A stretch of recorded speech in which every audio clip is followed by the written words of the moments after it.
Shalom, shalom, Kolo Yesu Masiya a Pambola Biso Mingi. Vraiment, moi, Ngongele Kara toujours Moukie, Tolobaki Tozo Bandana 14h juste.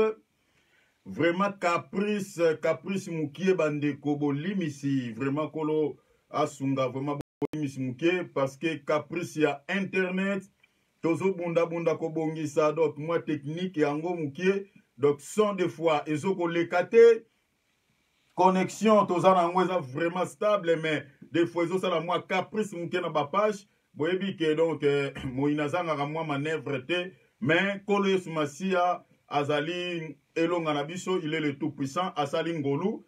Donc, au moni moi to kota vraiment to partager, to lexa direct na groupe ezate, to sali yango na page, parce que na groupe kuna moi caprice eza mouké, to ebite pourquoi. Et simbite, donc, Kolo Emoga Yebi, pourquoi? Et simbite, donc, tolexi moi, qu'à moi, 20 minutes pour na technique, donc, na bandiko bunda na moi, mingi, moi, tango moulaï, mais Kolo sali grâce siko, na moni, et l'équipe, vraiment que le nom du Seigneur Jésus-Christ soit béni, tozo banda, émission n'abso par la grâce de Dieu, nazo kuma melanzambe, moi, moukie mingi.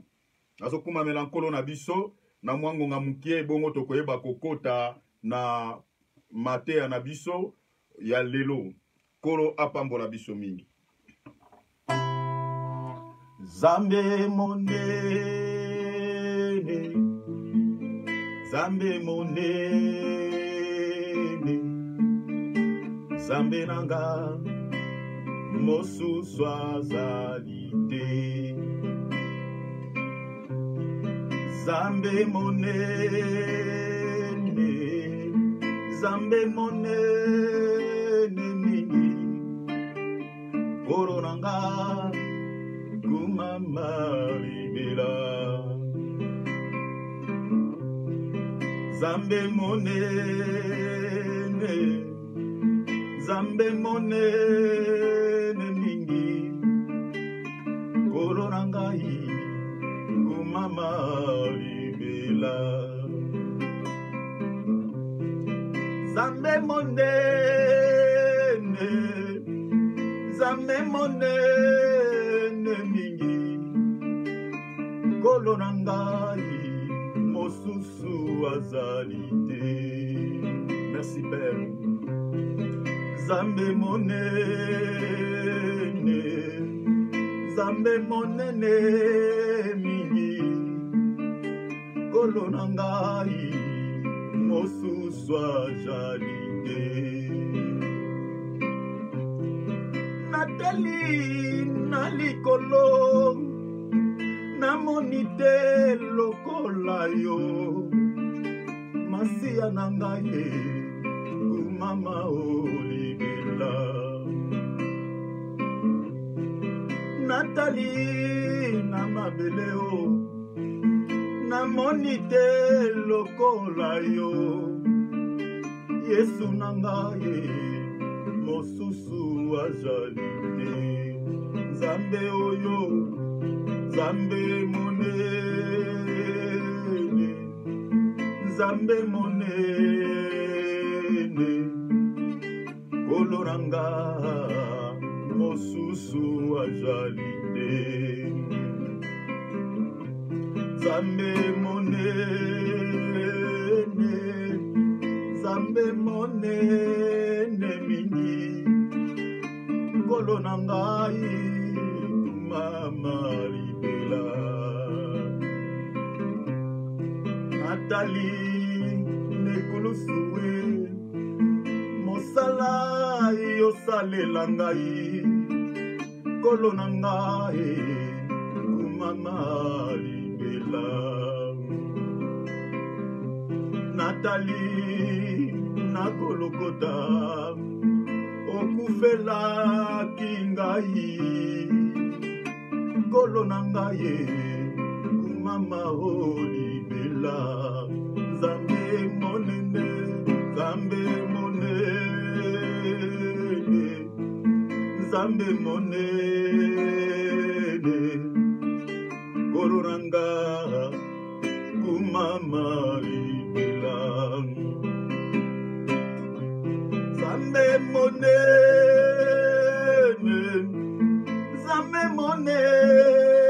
mingi Golo Kumama Kibela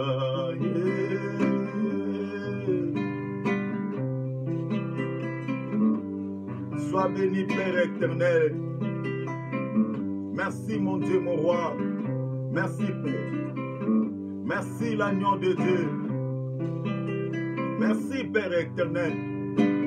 Merci Jésus-Christ. Merci mon cousin, mon aîné. Mon salaud, c'est la qui n'est coulou sur sa peau, le longa nabika. Merci.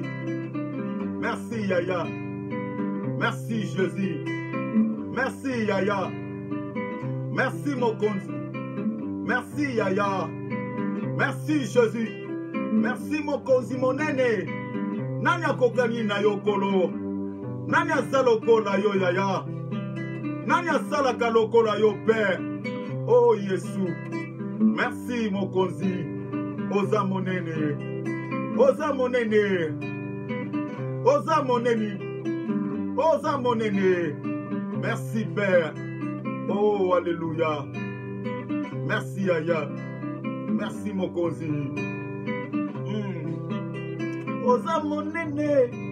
Oza mon aîné. Oza mon aîné. Yeshua. Oza mon aîné. Oza mon aîné. Yahweh. Oza mon aîné. Oza mon aîné. Na vida ngai. Oza mon aîné. Yahweh. Oza mon aîné. Na via ba chrétien. Oza mon aîné. Kolo.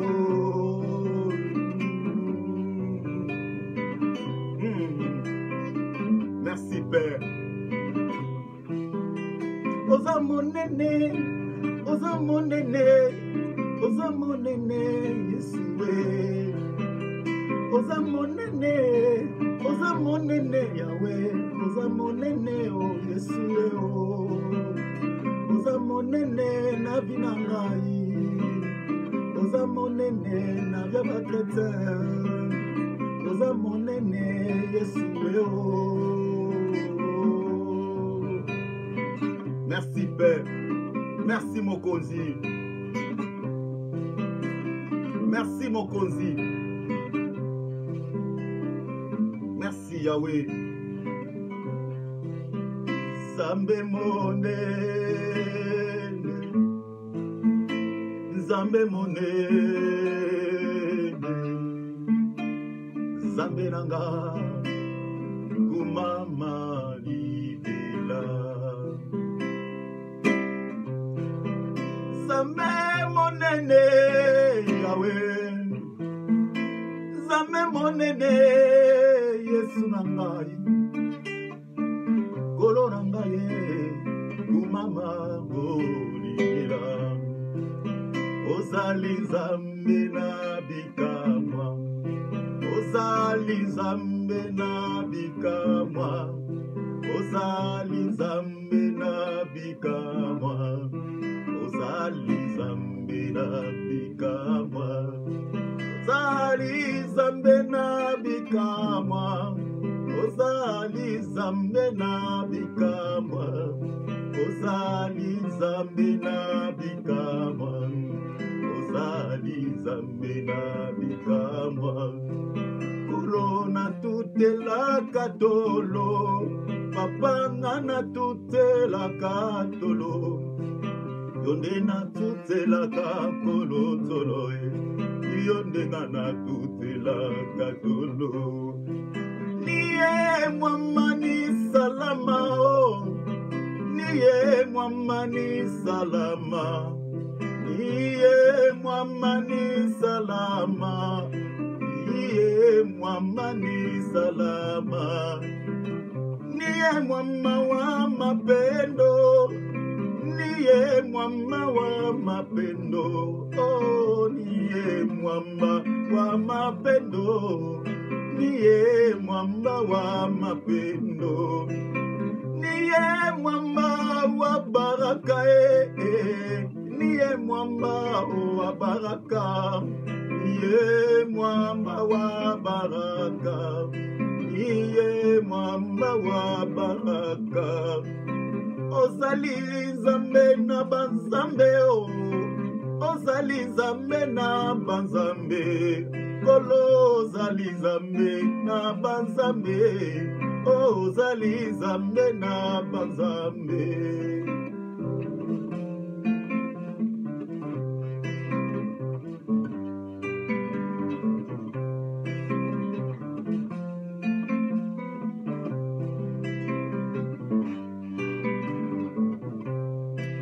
Ozali nzambe ya bikamwa, Ozali nzambe na bikamwa, Ozali nzambe na bikamwa, Ozali nzambe na bikamwa. Père Napesio, merci. Natiki lisusu tranche ya partage oyo na bana na yo na entre ton sainte mes père. Kamba monoko oyo utiliser yango comme un instrument par lequel olingi au passé un incidi na vie ya mwana no moka mobile pe ya mwasi.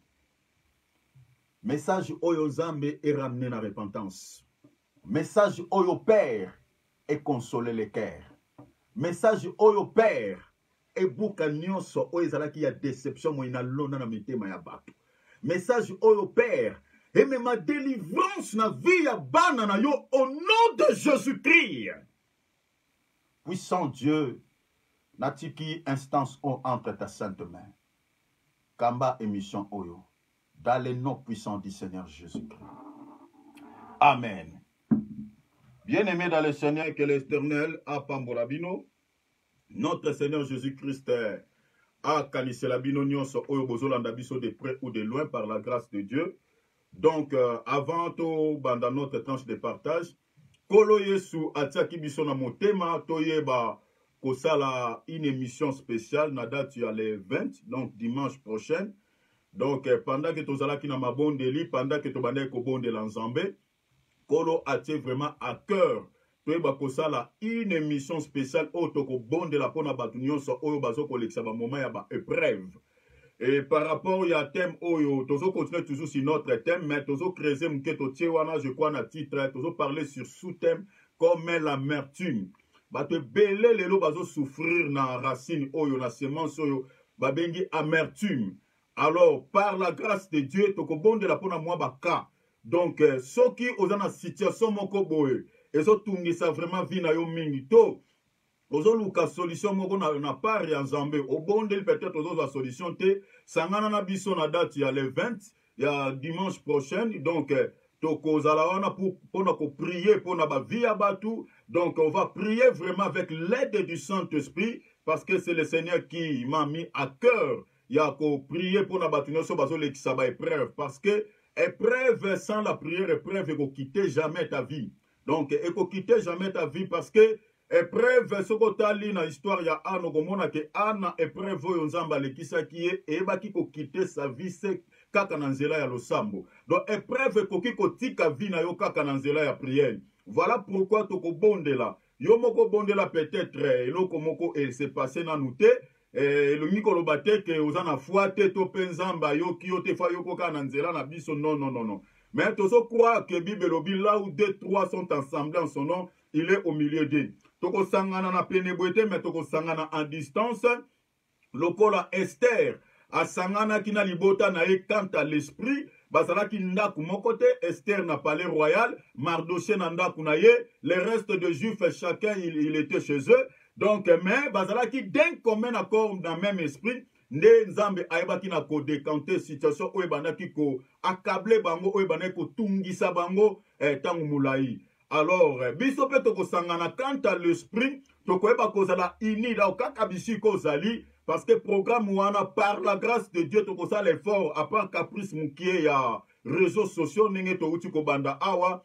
Donc tobani na mwa retard muke po mwa caprice ya technique tozo meka mwa soin ezo bimate to sala boy ezo simba te mwa ko bongisa nande ele mwa 20 minutes mais toko sala effort programme ane ko sala mingi vers le soir toko banda yango plus tard ba 16h30 16h30 en tout cas, toko ça l'effort to démarrer. Donc, ce qui toko qui ça dit 7h juste ko le kate.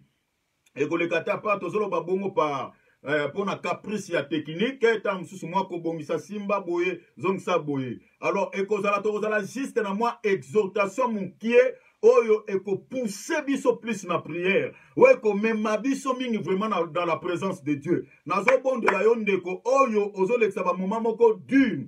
O nzamba ozoleksa dans une école. Ozoleksa ba moment ya ba épreuve. Okoza la soit ozobela. Okoza la soit musale zotamla malamu te. Okoza na problème à mabota. Okoza na problème à libala. Okoza na problème moko oyo yo moko ebi ezotungisa vie na yo to. Ya bana to na kata libala ni yo na ba bokilezo simba te to pe problème moko oyo ezotungisa vraiment ta vie. Bien aimé zana na biso na programme na prière. Na lobi ke ekobanda ezana date ya le 20 ya dimanche prochain pendant que tozaki na mabondeli kolo ameki kochanga a cœur pona kobondela pona batu nyonso o baolekisa ba épreuve nazoloba ke kolo atenga a cœur. Donc lukoz à la bénéficiaire bien aimé à loboko na nzambe na date ya le 20 o tokobondela na batu nyonso bakozala en ligne ce jour là. Donc on va prier vraiment intensément, on va prier jusqu'à ce que l'Esprit de Dieu intervienne. Donc tokobondela vraiment bien aimé. Donc problème nyonso zotungiso s'il s'agit même o komela ngai comment bien aimé. Comment na page na ngai comment problème na yo biso to basana na nzambe oyo tozalaka na discrétion oyo to batelaka mwa sekele ya batu toko exposer likamu na yo te etikali secret ya ngana yo na nzambe point barre. Alors okoko koma soki nzamba to na mutemo zo obligé te okoma mais soki oyebi problème ezotungiso okoki kokota na biso na ligne tokobanda programme na date na lobi bien ya le 20 nazo zongela et puis ekobanda partir ya 16h30 zana na biso contact soki to lekisi mongonga mukie toko koma tamsu 17h juste pile to démarrer mais heure eza au moins 16h30 toko lukato banda poto so vraiment temps ya kobondela na bine longo toko sana mo exhortation mukie kaka mais plus toko bondela jusqu'à ce que l'Esprit de Dieu intervienne na ba vie na biso a décanter ba situation oyo apesa biso ba solution na ba situation oyo eza kotungisa biso nazo croire na la main puissante de l'Éternel loboko na nzambe eza mokuse te pona kosala. Bien aimé Bible lobi il est impossible de lui être agréable sans la foi. Et Bible Zolobake, il est le rémunérateur de tous ceux qui le cherchent. Bien aimé, ce qu'on croit, oebi ko lukanza menanzela mabondeli. Ce qui oebi ko lukanza menanzela lo sambo bien aimé nzamba mi monisaka. Ami monisaka. Asala matoi oyem takela matoi oyo yemungo pese kana matoi ayokaka.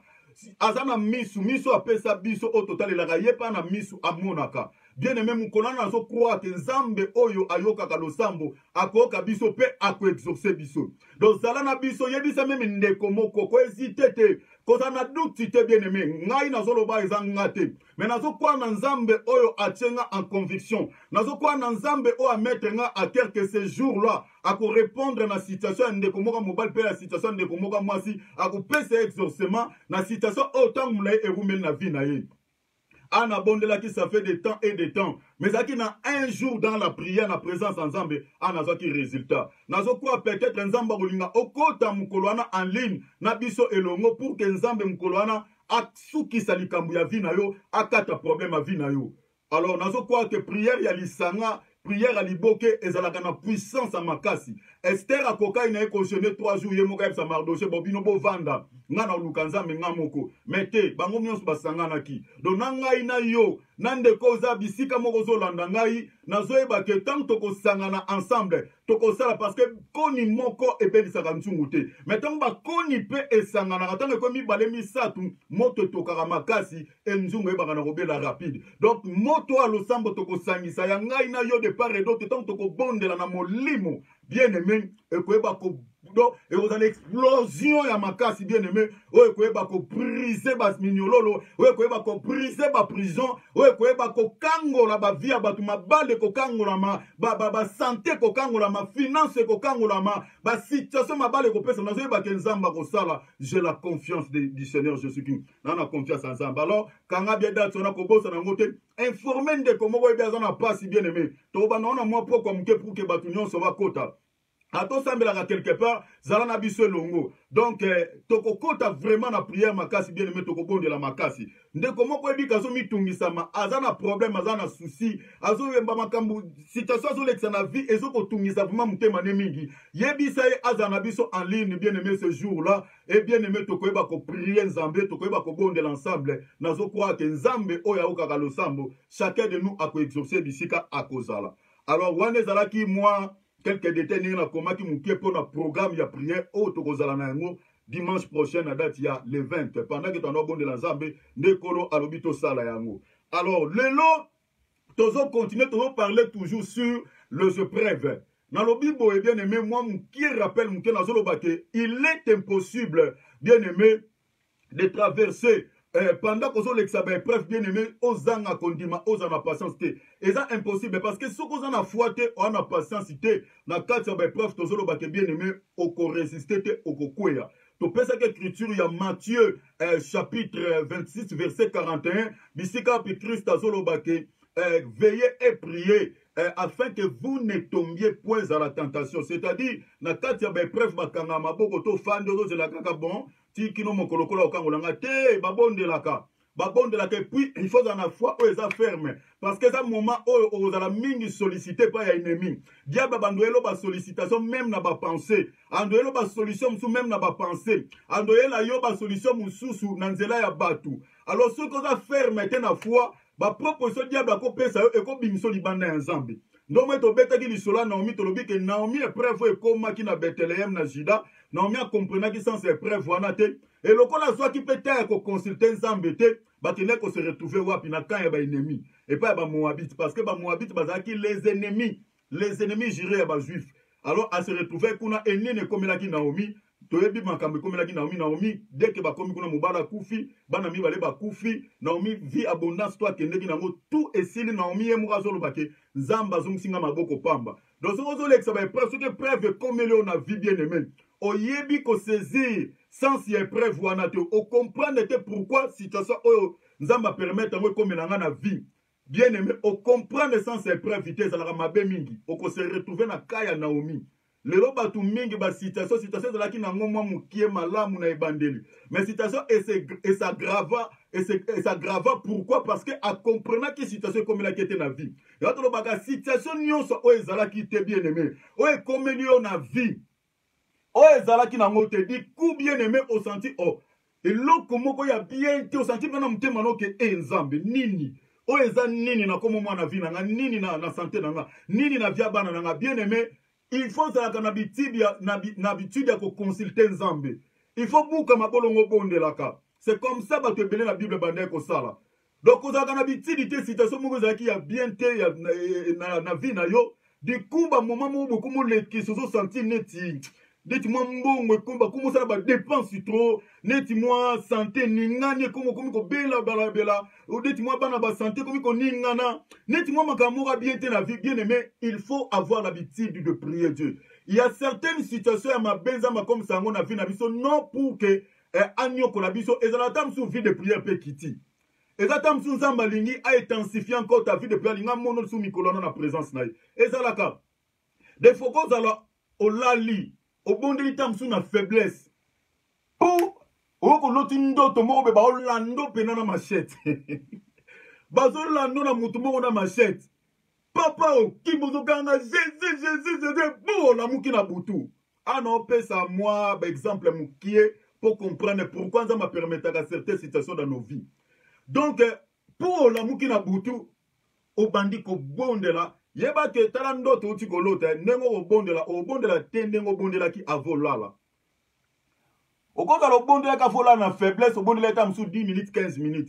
Mais vie où tu l'autre en d'autres m'a bien aimé, et au même moment intensification, on va prier, on va mettre à désert du temps. On comprend que nous avons dans le monde, moi, bitumbe gomoya. Au monde. Donc, et ça là qui zamba, ça n'a pas été que, moutana zolanda, n'ingate. Zamba permettre, yango moni, Israël tombe à kota qui na kana. Nzambe a repoussé ki binemi na ba musika te. Bible zolo bana livre exode ke atika ki bango nzinga na bango poso bali ba trébucher banguna na bazalo na fimbu po bazongela nzambe.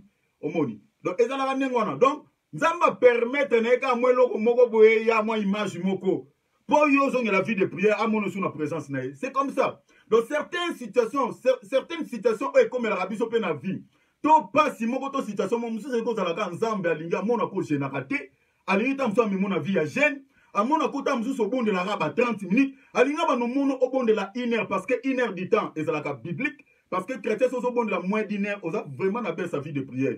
Parce que 1 heure du temps biblique. Matthieu chapitre 26 verset 40, 41, Christ a dit sur la discours beaucoup ko zo nangata 1 heure. Donc c'est-à-dire chrétien sera na baisse sa vie de prière à bon de la au moins 1 heure. Mais ce comme on a moins d'1 heure bien aimé en tout cas on a baisse sa macasse. Parce que 1 heure est biblique. Donc ce que bon de la vie de prière est bien, il faut bon de au moins au-delà de 1 heure. C'est ça. Alors donc ça va permettre à certaines situations dans ma vie na biso ezalaka on te dit que épreuve ezalaka école ya Nzambe. Abraham soka boyaka épreuve et comme la kay na vie bien aimé to yebite o to za nango lelo na Bible pour na histoire Abraham to koka za nango te bien aimé. Parce que les lois au moins te parlera vraiment sur la foi, tu se base sur la foi, tu vois que ça la foi personne ne peut lui être agréable et ça la cause Abraham. Parce que Abraham a bêta kanga mutema pendant 25 ans. Ah non, là prophétiquement. Prophétiquement parce que kanga mutema pendant 25 ans. Mais sur le plan doctrinal, Abraham a chita qui moi mouké parce qu'il est au botana aga doctrinalement. Pour moi équilibre ça. Donc voilà. Alors moi na zonga mingi na simezate le loto lobela sur l'amertume. Mais amertume on to tirer en mot to parler des sortes d'amertume. Na expliquer amertume parce que na expliquer sans amoana amertume eza nini. Selon la Bible, selon la parole de Dieu et puis selon mon équilibre amertume eza nini. Alors, l'ananga bien à bokebi. Donc, on a le message à l'élo. Et cause à la moi, net moi enseignement, net moi prédication. Mais l'anda, mais vous allez plus net moi enseignement moukier. Pour na batu oyo baza. Bakangami na singa oyo. Parce que amertume eza singa. Eza singa. Donc, ceux qui ont masalo grâce to bimi na mote. Lo les a te bien aimé. Lo les a te. Donc, tous les sur l'amertume. Maintenant, on a deux sortes d'amertume dans la Bible. Dans on nous livre. Il y a Ruth. Dans un livre, il y a Ruth, Avato Tanga, Nino yo, histoire, le reste, il y a Makambo et Tika dans la Bible. Dans Ruth, dans Ruth, chapitre 1er, Tanga nanga bien aimé. Dans Ruth, chapitre 1er, à partir, il y a verset 20.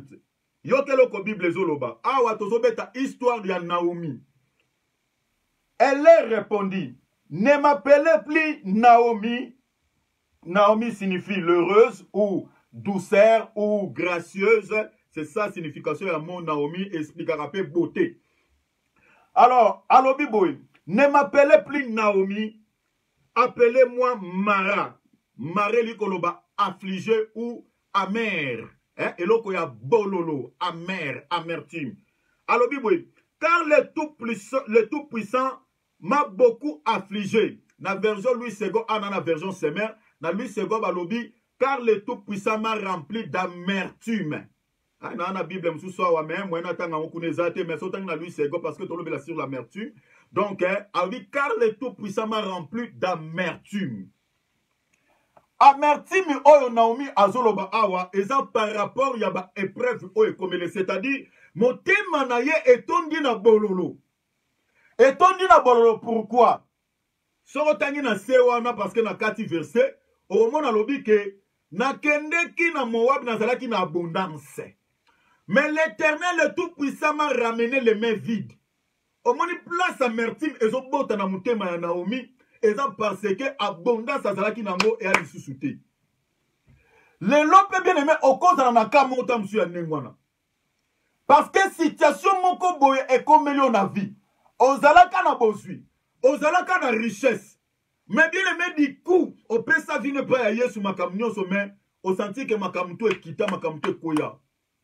Et là, comment marche sur la vie na yo exate et créa et là comment on a monté mano oyo zalaka na moté et créa lokola une sorte de déception parce que amertume et bota makapé na ba déception parce que ba déception pe na vie à mutu et créa que loko o ba bengi amertume. Donc Naomi tanga oloba awa Naomi azolinga loba kenkolo a décevoir na la vie. Parce que atikinga lelo maboko pamba parce que amertume bota maka à partir de la déception, à partir de humiliation, à partir de blessures intérieures, à partir de choc à makas na vie. amertume peut se naître. Et azo parler abondance à Naomi ezalaki mobali na ye. Abondance à Naomi ezalaki bana na ye. Mais akena na mobali, akena na bana voyage mobembo po akima mwa muke nzala. Mais Naomi akenda kuna mobali na bana batikala na mboka oyo bakimaki à la quête du pain.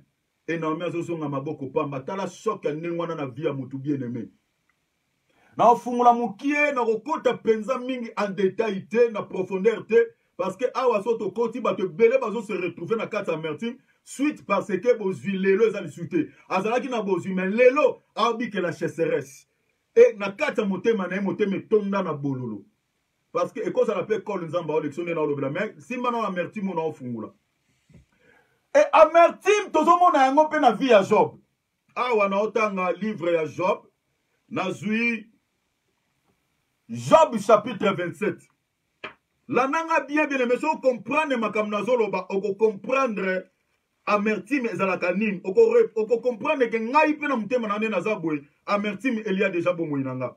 Parce que ça racine moko bien aimé et kolaka et se développa. To otanga ngwa na Bible. La enseignement au bien aimé et ko aider vie na yo makasi et nazo kwa que tant to ko bondela na date ya le 20 bien aimé. Nzambe akozanga te ko visiter yo. Nzambe akozanga te ko kangolo parce que si on a déjà délivrance bien aimé, na kati ya problème on a lobela awa sur l'amertume. Bien aimé c'est tout parce qu'amertume est kangaka porte et préparation na grâce ensemble. Mais si on a délivrance nango bien aimé, li pambole fungwami. Awa pe Job abane ko souffrir na amertume. Yo kelo ko Job azoloba. Job alobi boy. Job chapitre 27 verset 1 à 2. Job prit de nouveau la parole sous forme sentencieux et dit: Dieu qui me refuse justice est vivant. Amertume ezalaka pe mutu oyo bapimeli justice. Amertume ezalaka enetraka pe bien aimé à cause ya manque ya justice oyo baboyi ko rendre mutu wana. C'est-à-dire ba rendre ye justice te nde mutu wana eloko moko enete na mutema ne pasi moko etikali gravé. Par rapport et pas ya mutu oyo aboy ko rendre justice. Au mona ande to fungula amertume mais base ya amertume à part ba auto simba base ya amertume ezalaka mingi manka pa wana to simba on volé mususu mais landa awa amertume ezalaka eloko aussi manga na bien ba point auto okene parce que na fungula vraiment en détail muke oko comprendre ce que c'est l'amertume et amertume ezali barrière ya makasi bien aimé. Ce qui nzamba salo grâce était au tika lo muno bonde la kanzamba ya nola côté oye bagati les problèmes ezalani. Mais à partir de l'enseignement oyo bien aimé on comprendre bien malamu ba iloko nde mutu empêcher ba prière nanga et par exemple to tanga na bino bien aimé noir sur blanc na Bible. Job alobi boy. Le tout puissant me refuse justice et vivant. Alobi boy. Le tout puissant qui me remplit âme d'amertume est vivant. Donc Job peut motema qui rempli d'amertume. Et amertume ya Job est qui par rapport à quoi? Parce que Job a coupé la qui? Bana. Job a coupé la qui? A coupé la qui bana. Job a perdu tout ce qui était comme une richesse. Donc bozwina ye nyonso et kende qui te dit histoire à Job. Job bien aimé azala qui frappé na ba maladie moko bien aimé. O atikala kobela jamais na vie. A perdu qui santé. Et tous ces problèmes-là, yango ekrea ki eloko o babengi amertume na motema ya Job. Wana amertume otolo ba mutu oyo nzamba olekise na ba épreuve. Non na simbi deuxième volet amertume. Na solo be l'amertume o c'est-à-dire nzamba fungoli ba porte moko ya bien te na vie ya mutu po a passer dans une école et mutu wana akomi ko souffrir na eloko o babengi amertume. Moutami balé aleka na amertume ezali Jérémie. Tozotanga livre ya lamentation. Baza ebele maintenant souka na Jérémie. Pour comprendre eloko o babengi amertume au moment des épreuves. Parce que te eloko oyo mo oyo amertume bien aimé ceux qui o comprendre ya mote bato ebele ta msuba simba ngo na moi bien pensate. Ya o mona olobela deux sortes ya amertume. Eza na amertume o ezali muto alekisa na ba épreuve. Na amertume o ezali racine ya méchanceté. Wana de place na rovanda mingi. Maintenant on fungula muke amertume oyo nzambe a permettre yango do amertume ya malamu. oyo ezali ke moto azolekisa yango parce que nzambe alekise na moment moko ya souffrance na moment ya baepreuve. Moto ya mibale ya misato oyo alekisa baamertime na vie na ye ezali Jérémie. Bato batangaka histoire ya Jérémie bamonaka Jérémie le prophète azosakola nzambe esalelanga lokola Jérémie bien aimé ke bana bapriere mosusu osalaka ke baka bien aimé. Omoni Jérémie azoprophétisa Jérémie a parlé sur 70 semaines de déportation ya bana Israël nzambe ozwi mwana opesi komba Jérémie bien aimé. Mwana na kolekisa ba moment moko ya pasi na vie na ye oyebaka ntina Jérémie akoma lamentation te. Bokeba bakombo mosusu bozwaka. Jérémie a souffra, bien aimé, prophète ensemble, a souffra na nenga jeté. Et batou ba persécuta ezara bana Israël, peuple na ye. Donc moni mutu ba zuye, ba buaki na libulu o ezanga mai, et batike bongo sain loko akolia abeti kuna mikolo na mikolo. Bien aimé, to fanda. Yango moni afu pesa mwana kombo, zulukana oyeba histoire, to boy te ba kombo no na Bible ezara ba kombo pesa bana te. Wana no ina yana no wana. Donc avant pesa mwana mususu kombo ya bien aimé lukana nu oyeba makamnini mutu ana lekisa na vie na ye. Soko lingi mwana no alekisa be ba passion Jérémie abeta na vie na ye. Pesa komba Jérémie. Parce que Jérémie makambe komela na vie bien aimé. Yo kelo Jérémie azoloba. Toi na Jérémie na sekano buke. Toi na Lamentation pardon chapitre 3 totangi verset 15. Jérémie azoloba boye. Alobi il m'a rassasié d'amertume. Amertume, c'est-à-dire, il y a un choc. Il y a une souffrance qu'on dirait dans sa vie. Oh, yo moté, mais ton dit n'a pas si. Et ton dit n'a bololo, et ton dit n'a douleur. Mais, pas si on a m'a permis de mon vie, n'a Zambé. Yo ka Jérémie lobi. Il m'a rassasié, il a rassasié à l'obéla Nzambe. Sur le temps, on au 4 verset, sur le temps, banana, na verset 3, na l'icône, au monde, on parler sur l'éternel. Abi, il m'a rassasié d'amertume, na bololo. Il m'a enivré d'absinthe. Absinthe, c'est le mot qui est en Apocalypse, au monde, absinthe, les alliés, et le quoi, bololo, les alliés, la poison. Parce que tout aussi, ma amertume comme poison, tant autant, au moins, on va définir comme poison. Donc, absent des locaux, il y a poisson, il y a bololo. Donc, ils ont locaux, ils ont supporté la vie. Parce que l'eau amertume, quelque chose d'amer. Bien aimé, au coco mélamoté. Parce que ce temps, il a dit, amertume, il va frapper qui rivière moko. Bien aimé, na absent. Bien aimé, il va tout nyon, il va qui maïwana bakufa. Parce que il a bololo la liwa. Ce que Jérémie a dit, c'est Nzamba rassasié mon thème en absent. Donc, c'est-à-dire, Jérémie a dit qu'on est un moment moko insupportable dans sa vie. Mais Jérémie, dans verset 22, Abi, les bontés de l'Éternel ne sont pas épuisées. Ses compassions ne sont pas à leur terme. Elles se renouvellent à chaque matin. Jérémie, quelle que soit souffrance dans sa vie, mais en est qu'on reconnaît toujours bonté ensemble, et ensemble dans sa vie, et passe au quelle que soit la durée ensemble au Kangolanga Kaka. Même ils sont au moins quelque part, je sais que mon rédempteur célébrera les dîners. Donc c'est-à-dire, ils ont battu au bané pour les moment, il y a bref, et bah comprendre que Zambende mutatiki ba ba moment oyo. Na ba situation oyo, Zambende mutu aligné que mitema na bango et souffrir na amertume. Pour appeler ça bango une leçon spirituelle à la longue. Yango au mona na livre ya 1 Pierre. Au mona que Pierre azolobake il faut que vous soyez attristés pour un peu de temps par les diverses épreuves.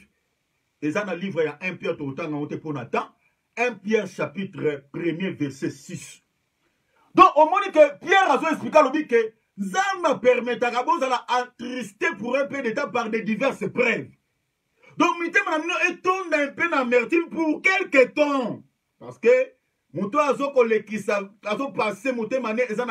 c'est-à-dire c'est quelqu'un où son cœur est tombé dans la tristesse, est tombé dans la passe, est tombé dans la douleur. Et Pierre Azolo ban kolonde muta permetaka. Bon ça l'a attristé pour quelque temps dans diverses épreuves. Pour affermir kondi manabiso. Amertume o tolobeli awa, ezali amertume o ezali provoqué par des épreuves causées par Dieu. Eza amertume ya mabete. Eza amertume oyo ya malamu. C'est-à-dire, nzamba azo ko enseigner et moutana azo persévérer na prière et puis azo quoi ndé to moni Jérémie azo quoi toujours na bonté ya nzambe azo quoi toujours na mawa ya nzambe quel que soit motema neza na pasi Job pas lo ba ke rédempteur ndi ka ko telema ka mukolo moko quel que soit vie on azo lekisa omoni donc batu wana c'est-à-dire muto azo lekisa ba moment ya épreuve muto azo lekisa ba moment moko dire dans sa vie motema ne tondi na amertume ya mabete ya koyina batu te ya kosala mabete et mutu wana motema ne ezo penser toujours na bonté nzambe ezo penser toujours que un jour nzamba kosikolaka ye et amertume wana ezali amertume tolobake ezali ya kitoko et ya momoni Pierre azolobake c'est un sujet de joie. Toujours dans le livre, il y a 1 Pierre chapitre 1 verset 6. C'est un sujet de joie. Ce qui nous a passé à tiki motema ne ton dans moi mouké na tristesse par des diverses épreuves et c'est un sujet de joie. Ba ene na biso ba comprendre kango ya momoni bande ko glorifier nzambe na ba situation na ndenge mitemo na ba tona na pasi na bololo pour na ba situation o ba lekisaki. Mais deuxième volet a on place tokofanda. Deuxième volet amertume, ezali amertume o ezali lié na méchanceté, na animosité, na dispute, na querelle, na jalousie, etc., etc. Amertume oyo ebotami par manque de pardon. Awa nde place na sofanda. Mutu moko boy asala yo likambo moko boy na vie. Asenga ko soit pardon. Oboya kolimisa ye ogarda likambo na motema. Mutu moko boy soit asala ko likambo asenga yo pardon te.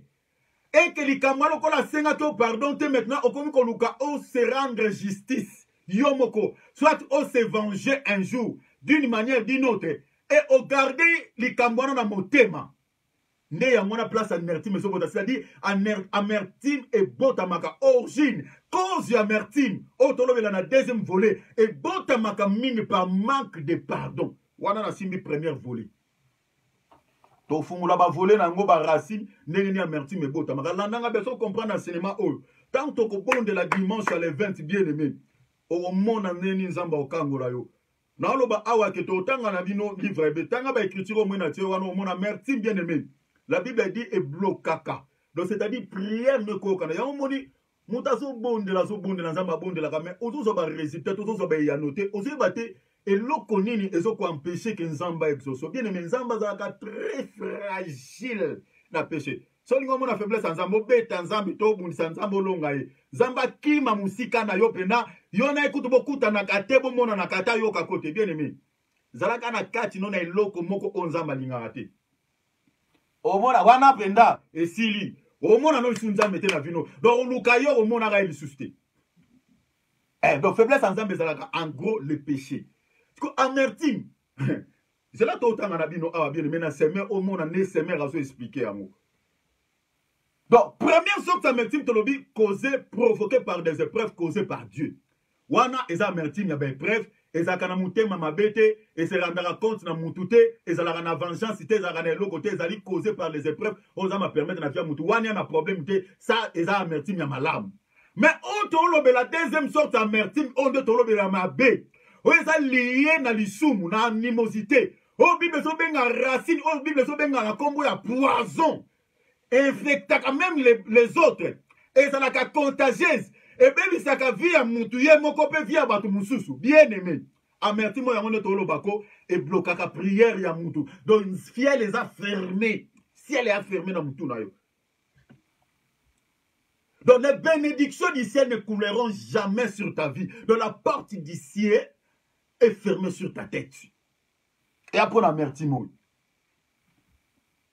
donc motema ya mutu amertume na c'est-à-dire mutu ana salio mabe to tanga écriture avant to fungula parce que so to tangi te oko comprendre l'état amertume to lobel to ana livre ya Éphésiens na komaki ba verset wana bien aimé Éphésiens chapitre 4 to tanga à partir ya verset 30, to banon a verset 30. Landa bien mais zalaka na lito ya molimo o landa ga lecture bien parce que ce qui sont ya malamu na lecture ou comprendre malamu enseignement.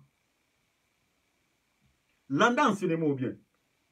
Éphésiens chapitre 4 to banon a verset 30. Kuna na titre na tsaki kaka Éphésiens chapitre 4 verset 31. na kata kiango mais awa tozo bana na verset 30 tina verset 32 yoke loko nini Paul azolingo loba na lobi ke amertime première origine ya amertime ezalaka tangu mutu asali mabe oboko pardonner ye nde eloko wana ebotaka na motema ya mutu ntango oboko pardonner ye eloko enetaka na motema mutu ezalaka amertime c'est-à-dire ogarde orimine likambo wana ogarde yango na motema na yo nde place amertime ezobotama. Apôtre Paul alobi boye na bandi na verset 30 n'attristez pas le Saint-Esprit de Dieu. Abandi awa omoni oyeba siko eloko nini e attristaka le Saint-Esprit de Dieu en nous parce que ndako molimo na nzamba vanda so lingo luka ona mukilo ezaka ne nzoto ba chrétien kuna nde so luki Saint-Esprit omoni na nzoto chrétien parce que Bible lobi ne savez-vous pas que vos corps est le temple du Saint-Esprit qui est en vous avant na kati na biso sikoyo akomaka triste par rapport ya quoi apporte pas la bandina no aw n'attristez pas le Saint-Esprit de Dieu. To quoi trister comment tozo kende car par cet esprit Dieu vous a marqué de son sceau comme sa propriété pour le jour de la délivrance finale. Verset 31 siko awa abandi ko expliquer eloko nini oyo pourquoi zoloba n'attristez pas le Saint-Esprit. Explication dans verset 31. Bien maintenant kaso solandanga très bien de konangai. Abandi ko expliquer awa. Verset 31. Amertume, irritation, colère, éclat de voix, insulte, faites disparaître tout cela du milieu de vous. Donc, molimo na zambe na kata mutakoma ka triste. Tangu ka mutu kati ne racine amertume botami. Tangu mutu azo vivre na kata irritation. Tangu mutu azana kati ne azo se sentir ming la colère.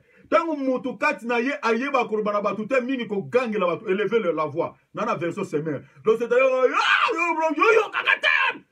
batu wana ba trista ka pe Saint-Esprit tangu zo gange la mutu donc surtout ana lobela mingi ba mama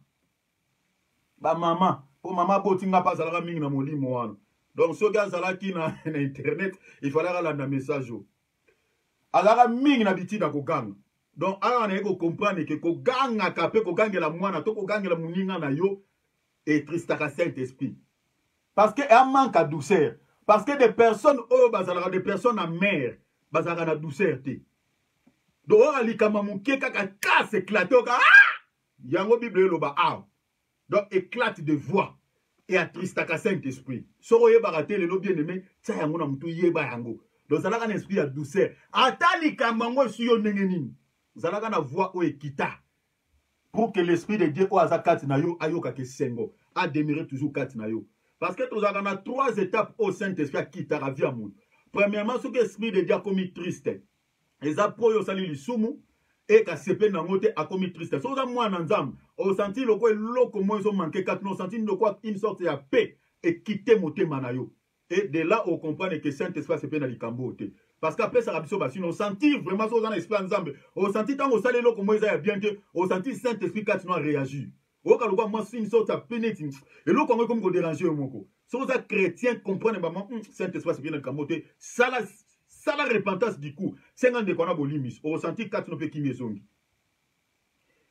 Bible lobi boy faites disparaître du milieu de vous ainsi que toute forme de méchanceté. Verset 32. Place dans le but qu'amertime et botamaka na manka pardon. Verset 32 ce qu'on a expliqué. Soyez bons et compréhensifs les uns envers les autres. Ce qui compréhension exacte na katino na ko continuer. Ce qui compréhension exacte bisika batu babani parce que amertime origine nango et botamaka mingi tout autour des cercles proches, c'est-à-dire entre frères et frères, entre amis et amis, entre voisins et voisins, entre donc au milieu de la famille, dans cercle proche, on a des places amertime, mingi botamaka. Ah, on a expliqué non origine amertime, non manque à pardon. Donc, il y a une deuxième origine. Apôtre Paul à l'Obiboui. Pardonnez-vous réciproquement comme Dieu vous a pardonné en Christ. Osomona. Dans le verset 31, Asimba Mertim, Afungoli Barasini Nango, Parce que dans quatre amertume, il y a l'irritation, il y a la colère, il y a l'animosité. Au moins, attend toujours évoluer, ah, bien aimé, au moins, la semence oko. Et la semence, il y a ma bien aimé, oko lingata mukolo moko te na mutema na yo efanda. Et on comprend pourquoi baalo ba ke mutu o katine amertume vande a privé la grâce ensemble. Et baalo ba ngo parce que amertume c'est un poison. À cause de l'amertume, ba te belé ba commettre le ba meurtre. Parce que dans quatre amertume, il y a la vengeance. Mutema mu dezo crier une vengeance, ils ont crié une justice. Alors tant que yozo lingo se faire justice na yomoko, ozo linga o venger. Bien aimé na yomoko, yeba que ta justice est imparfait. Yeba que vengeance nous est imparfait. Notre justice est imparfait. C'est la justice de Dieu qui est parfait. C'est la vengeance de Dieu qui est parfait. Koluka te mutasalo mabe oluko venger, to oluko se faire propre justice. Koluka ko sala blo ko na te. Justice nous est imparfait. Et au même maillot, comme c'est compliqué, fino pour rien. Mais si on a maintenant venger la place, on dit à moi la vengeance, à moi la rétribution. Au moins on a des vengeances, on a mené à Ramalam. Parce que nous avons besoin de chicoter Nemi na yo. Pour la maboua, ça l'a bien aimé, c'est terrible. Alors, par marque, il y a pardon, des racines autobégué amertume et sani. Et so botama. Il y a un moment apôtre Paul à l'oasim, amertume, et à l'obi pour que amertume, quand na yo ezalate, il faut ça dire. Il faut que se pardonner réciproquement. Donc, mon inga tanga salo maba sengo pardon bien aimé. Longo le lo qu'on a dit kukat na monte manayo et oublie ce péché. Kozalate le ko na bateau balobaka. Kosala ko limisa muteza ko bosa na likambute. Eh, bien aimé. Bateau balobaka mingi langage sont des païens. Et puis ceux chrétiens sont le lo qu'on a ce que yoko on comprend na nous pourquoi au sa vie n'est pas à Christ. Qu'on lime sa moutezalaka, qu'on bosse dans les cambous, qu'on ôte les péchés. Parce que Moussala Christ a cause à l'amculé sanim. Et ça, c'est que pour aille à couvrir les péchés, bon, je vous pardonne, mais je n'oublie pas quand même. Bon, il est tigre dans mon tête. Christ a dit qu'on ôte les péchés. C'est-à-dire qu'oublier, à effacer en gros. Nous déplaçons toujours la rémission du péché et nous avons les lois agréables. D'autant que vous pardonnez, bien aimé, non, bien aimé. Zonga malam nae. Nkolo Moussous, n'a pas moi exemple, moukié. Nande ko moko aminanga. To vandara bien na bandaku, to vandara bien tout ça quand na cadre ba voyage. Et ndeko wana asala ke loko moko choka nga makas na ndako wana pe batu benga comme un serviteur de Dieu. Alors mbala liboso na fâché. Et tellement soit kinga na fâché là ndeko wana batu bebi ke lokwa to zaraba mi awa to solo la lisusu te to lobana lisusu te. Parce que etikale muke mari li kofi. Bien aimé.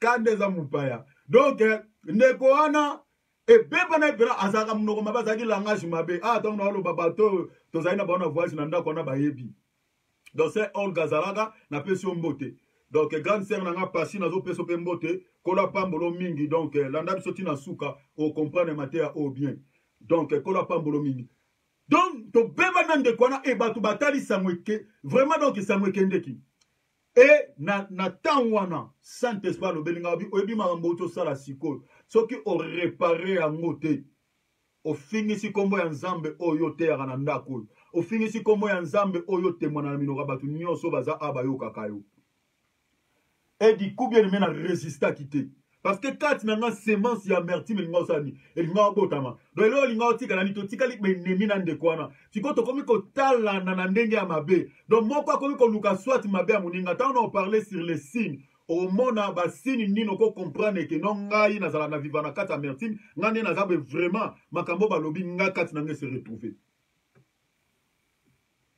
et du coup mais bien aimé tant nzamba lobelinga na réparer na ndeko wana na yebi c'est bien aimé na lobi bien aimé na ngana tanga kombo na bombi kombo na bi bien aimé limisanga na bi pardonner nga na nyonso uti kolekana yende mutasala nga mabe parce que problème ezalaka mingi lelo amertume ezobota mana mutu oyo azo se sentir même awa ba chrétien belé bazo se retrouver et belé yona lo ba chrétien la nanga bien awa et belé ba chrétien bazo se retrouver parce que azo tala que non nga na sala mabe te nga na raison yende mutasala nga mabe yende sikoyo lokola mutu na sala mabe senga pardon te chrétien tika na position na alobi ngai ti yenda ko senga bolimi siponga na sala mabe te nga na problème na été te on a problème parce que au garda mutu wana imagine na mutema na yo o limisa été pour solisa kete pe opesa ke mbotete o repara na été Parce que pardon, c'est la caractère que yo en a raison. Au qui conseille à moutou pardon dans cadre de réparation pour attendre la malamu entre yo na ye. C'est ça, ça, s'il y a pardon, c'est la rabou. Christ a senga, papa, père, pardonne-les. Mais biso va te conseiller pardon. Pourquoi il y a banda père, pardonne-les? Il y a senga pardon, pourquoi? Parce qu'il y a yeba il kamute. Mais a senga pardon pour à réparer, à sanisa biso lisu batuna nzambe. C'est ça, sans ya pardon. Donc, et ça la rapport biso na mutana to zamana boyo kanye zonga. Donc, mutana tika na inemi na ngaite. Toto solo laka. To za la malamu. C'est ça. Pardon bit na moza laka. Réconciliation. Alors, yo cause la carte que pour yo zana raison m'tabando mabe, tiens, soli ça y est. Alors, ceux qui ont sali acte, on a été soli ça y est. Et que yo c'est la kino ya osengo pardon. Donc, eza ozo c'est la kino ya ko rendre justice. Alors, au garder le qu'on a monté ma racine wana, bibelobi et poussa ka les rejetons. Je là to deuxième écriture. Totanga. Nazana livre des Hébreux. Ah, on a gagné une place benato osiama, place to ofana malamu. Kola sunga, amertime. Bien-aimé lelo. Nous avons fait apikola musisa on a bavia batebele pour que li pamboli alola et qui t'en a bavia batebele. Nous avons fait apikola racine parce que est bloqué bavia batebele et baby si et cassé ba mariage ba couple belé ba souffrir na loko ba bengi chasseresse bokauki à cause de amertume ba famille a divisé ba nana ba botu bazo Canada à cause de amertume. Bien aimé, amertume est un poison, un destructeur de couple et de relations. Ba relations empoisonné à cause de amertume. Ba via batebele lelo nzambe akangeli bango ba porte à cause amertume. Amertume batu mususu ebele ba keti na niveau à empoisonné physiquement boy ba bombi batu à cause amertume. Absalom abomaka Amnon son frère à cause de amertume. Amertume est confondue mutema mutu pendant des temps et des temps, pendant des années et des années. Et mutema mutu nezo senga toujours vengeance. Amnon a garda qui rancœur. Na mutema na pendant de longtemps. Et jour à joie qu'opportunité à koboma Amnon. Abomaka son frère parce qu'a viola sa sœur Tamar. A koka ko pardonner. Amertume un poison. Yo keloko Bible zoloba. Hébreux chapitre 12. Nazo banango na verset 14, surtout sur le verset 15. Pourquoi batebele ba comprendre bien mais tam so otanga texte yo au message na tam so kotanga ngo gaga rechercher la paix avec tous mais porter penza ya écriture o comprend bien même ça kana habitude ya kotanga ka texte au bande no moi likolo o kititi na seti na suka bien o ya ko so penser mo bo tam so yo no comprendre na sens mususu et tant autant qu'il n'a c'est au quoi vous comprenez donc tu as dit rechercher la paix avec tous donc c'est là qu'il n'est pas le ah c'est très important bien aimé Bible la méditation parce que méditation quand tu médites bien aimé c'est là où tu vas comprendre bien aimé l'essence du texte yo que le comporte Paul à Zoloba Hébreux chapitre 12 verset 14 à 15 faites à la version sémère. Na lui, c'est comme rechercher la paix. Faites tous vos efforts pour être en paix avec tout le monde et pour mener une vie de plus en plus sainte. Sans la querelle, nul ne verra le Seigneur. Akiti si qu'on a verset 15. Faites tous vos efforts pour être en paix avec tout le monde. Donc, il faut qu'on fournisse des efforts aux anakimé na mutunyoso. Or, pour qui n'est ça là? Si vous n'avez pas mabe, au pardonner, il y a besoin de madame. C'est ça la paix. Donc, apôtre Paul, avant les choses, pardonnez-vous réciproquement pour que vous allez vivre en paix. C'est ça, sens. Il y a texte, on a premier volet. On a volet doctrinal. Yo, qu'est-ce qu'on a verset 15? Alors, biboui, veillez à la place ici, quand vous avez expliqué la merde, place to fandi yangoyo. Place au moni, to développer ma sujet au bien. Veillez à ce que personne ne passe à côté de la grâce de Dieu. Dans lui, c'est comme Balobi, afin que personne ne se prive de la grâce de Dieu. Vous voyez déjà, dans Romains chapitre 3, verset 23, si je ne me trompe pas, ou Romains chapitre 6, verset 23, Bible Zolobake, tous son péchés sont privés de la gloire de Dieu. Ah, apôtre Paul, a répété qu'à écriture, ou à la forme, Azoloba, veillez à ce que personne ne passe à côté de la grâce de Dieu, à ce que personne ne se prive de la grâce de Dieu. Pourquoi? Alobi, qu'aucune racine d'amertume, retenir bien ces mots, racine d'amertume, parce que tu as fourré le Coran, ne pousse et ne cause du trouble empoisonnant plusieurs d'entre vous. Amertume, un poison, destructeur.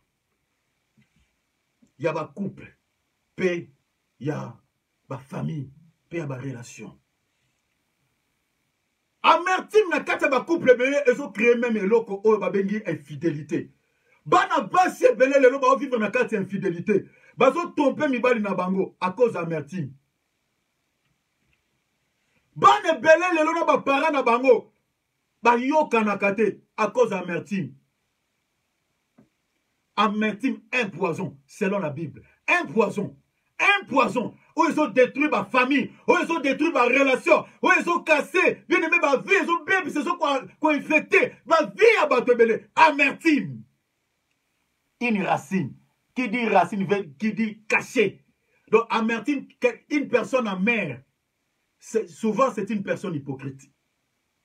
Donc, c'est-à-dire, amertume, c'est quelque chose qui est caché. Et moi, on en a raté. Moutana kozala seki saka yo bosolo na kabo sekaka. Mais à garder loko moko salaire na vie. Et loko oyo même na ba famille belé na ba couple belé bana base belé mi bal ba comment sentir comment le rôle frigide. OK moi ça la frigide. C'est-à-dire na ba rapport conjugal mo bala santaka lisu moi si nete nenga zalaka na débit. Nenga zalaki bina ke azo sentir que moi ça ça stimulé. Donc moi ça zalaka lisu bongote mais et comme tout un problème, cause même il y a divorce, on va se divorcer parce que moi ça a commis le rôle à frigide. Moi ça comme à frigidité. Yo mobali luka au percer les abcès. Oyeba et l'on ne sala que moi c'est dans la bruit. Moi c'est dans la soka non sentir rien sauter. Luko percer les abcès. Luko pasola. Pochuana o etondi bapi. Luko koto yeba. Nini oye sala que moi c'est dans la comme bapi. Oya comprend c'est l'amertume. Il y a des gens qui soit au Banaye, il y a des gens qui soit au Salaye, et ça là que moi si n'entends Bozanaye. Une fois que Bozanaye, tant que vous me poussez la pembe naye, directement vous me sentez dégoût. Image wana elo kane zongeli, amertume. Si vous traitez problème wana, au moins moi si vous zonga, vous sentir lengi naye, vous zonga nenga zalaka, ana lobeli ba frère. Amertume, poison. Oh ils ont détruit ma vie à Batebele. Oh, ils ont détruit ma relation. Parce que par manque de pardon, ma relation se koufa. Animosité, ils ont bombé ma relation. Dispute, ils ont cassé ma relation. Parce qu'une personne amère, elle a la douceur. A comment elle lève la voix. Une personne amère, même les longues, ils sont allés au visage comme froissé. Elle a reçu les longues, elle s'est motée. Au moins, on a réadoré. Et qu'on s'est cané même comme un mécanique. Le roi Mwekeko. Vous n'avez pas fini, mais nous avons expliqué. Donc, et c'est moi la raté, l'amertume. Donc, et comme c'est l'on froissé. Donc, place il y a Zali, à comment même qu'on infecter les autres. Donc, caractère est changeant. Parce que l'amertume est changeant, caractère à moutou. Bible sur le bas, et cause à trouble. Alors, bah, on peut pas tout ça. Yoka. Ah, on a fond l'amertume, la single, première volée, dans le but amertume parce que son obito côte a bien aimé temps en parce que nous ça l'effort dans le bagata 1h à 1h30. Amertume. Deuxième volet amertume, nous dit que premier volet ça lui par manque de pardon amertume et netraka. Deuxième volet amertume. Nous aussi maintenant que amertume et se développera soit par un événement douloureux de la vie. Donc amertume est qu'on se naître par un événement douloureux de la vie. Parmi les événements, on a épinglé par exemple les 2 points. Premier événement qu'on attend sous la perte d'emploi. Donc, Moussa les koufi brusquement. Donc, Moutazaki na vie moko bané ko la vie ezala malade. Donc, brusquement boye moutou balongole na Moussa là sans problème sans nini. Donc, chaque wana nenga père de Moussa là et koko créer loko OP ba bengi amertume na mutema ya moutou. Oka moutou azaki un bon citoyen, moutou morazaki ne sengo abatu, boza bozo solo lo senti vraiment c'est un méchant qui malin. Mais moutou mona akoma na ba tempérament moko boya bien te so bo solani akoma na ba parole tout sèche ezalaka pe par babiloko o c'est-à-dire ba douleur moko boyo c'est-à-dire eloko moko ne ba longola musala choc wana et créer racine o babengi amertume na motema ne mosusu pe ezalaka décès d'un proche. C'est-à-dire un proche moko boye kozala parent et kozala membre moko ami to un frère olingami alors ba choc wana pe écrire que loko babeni amertume awa na évoluement rapide donc ko créer amertume et changer via mutu racine wana et comme kokola et comme ko détruire vie parce que amertume et détruisaka infectera kaka les autres mais et empoisonnera même la vie de la personne lui-même. Donc on a aussi ba conséquences au monde et l'oni l'amertume et ça là.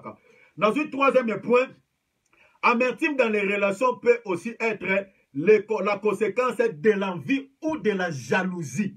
Donc, dans il y a une relation, amertume et bota marape na envie. Et beta et bot origine on peut la kata sous jalousie. Un exemple, on a ensemble, on a moi mke na ba église. Ndeko moko ya mwasa pe si vine pa yesu sika. Koyaga ga yebwe ba nzamba pambole mama na libala baba liye. Yo vanda wana na église isero rumelo beta 10 à 20 ans mobala yagate. Et créera pe l'amertume eloko wana. Ogande kwa vanda komiko yima yango nzambe biso maba mona rabiso te. Ya ye kaka lobi awa kolo libala. Nzambe injustice abwepo na nini? Amertume. Motema na bakongo babenga ngo keto. Motema komi na mwa pasi. Ponde kwa zui libala. Eloko wana mwa lipamboli ya ben. Ndenge nzamba agreaki mwa sacrifice na ye. Nzamba sepe na offrande ya ben. Atali bibelobi nzamba porter regard ya malamu likolo ya ben. Kaye olia la nzambe ala ninde ko bapamboli. Omoni. Donc olia yo tala nzambe do yoko moyoka likundu motema mabe. E boti kati na yo amertume. Pona lipamboli muta pese nzambe. Parce que yo problème ni nandeko. Amertume. Donc eyaka pe à partir ya envie. Kaya ke na recommettre meurtre à cause de amertume. Parce que tant que Tali Nzamba porté un regard favorable. Ah, dans la Genèse chapitre 4 verset 1. Un regard où Nzamba porté qui favorable à Nicolas offrant à Kaya, c'est-à-dire favorable, c'est-à-dire Kaya trouva qui grâce. Et non, plutôt Abel a trouvé qui grâce aux yeux de Dieu. Alors Kaya, Bible dit que Nzamba porté qui un regard favorable était Nicolas naye. Alors Atali ne connaît bien hein. Donc yonde ka Nzamba mona rangaite. Donc bino kaka nzamba pambo la rabisote. Bino kaka nzamba sale la rabisote. Amertume et bota marape à partir ya jalousie, à partir ya envie.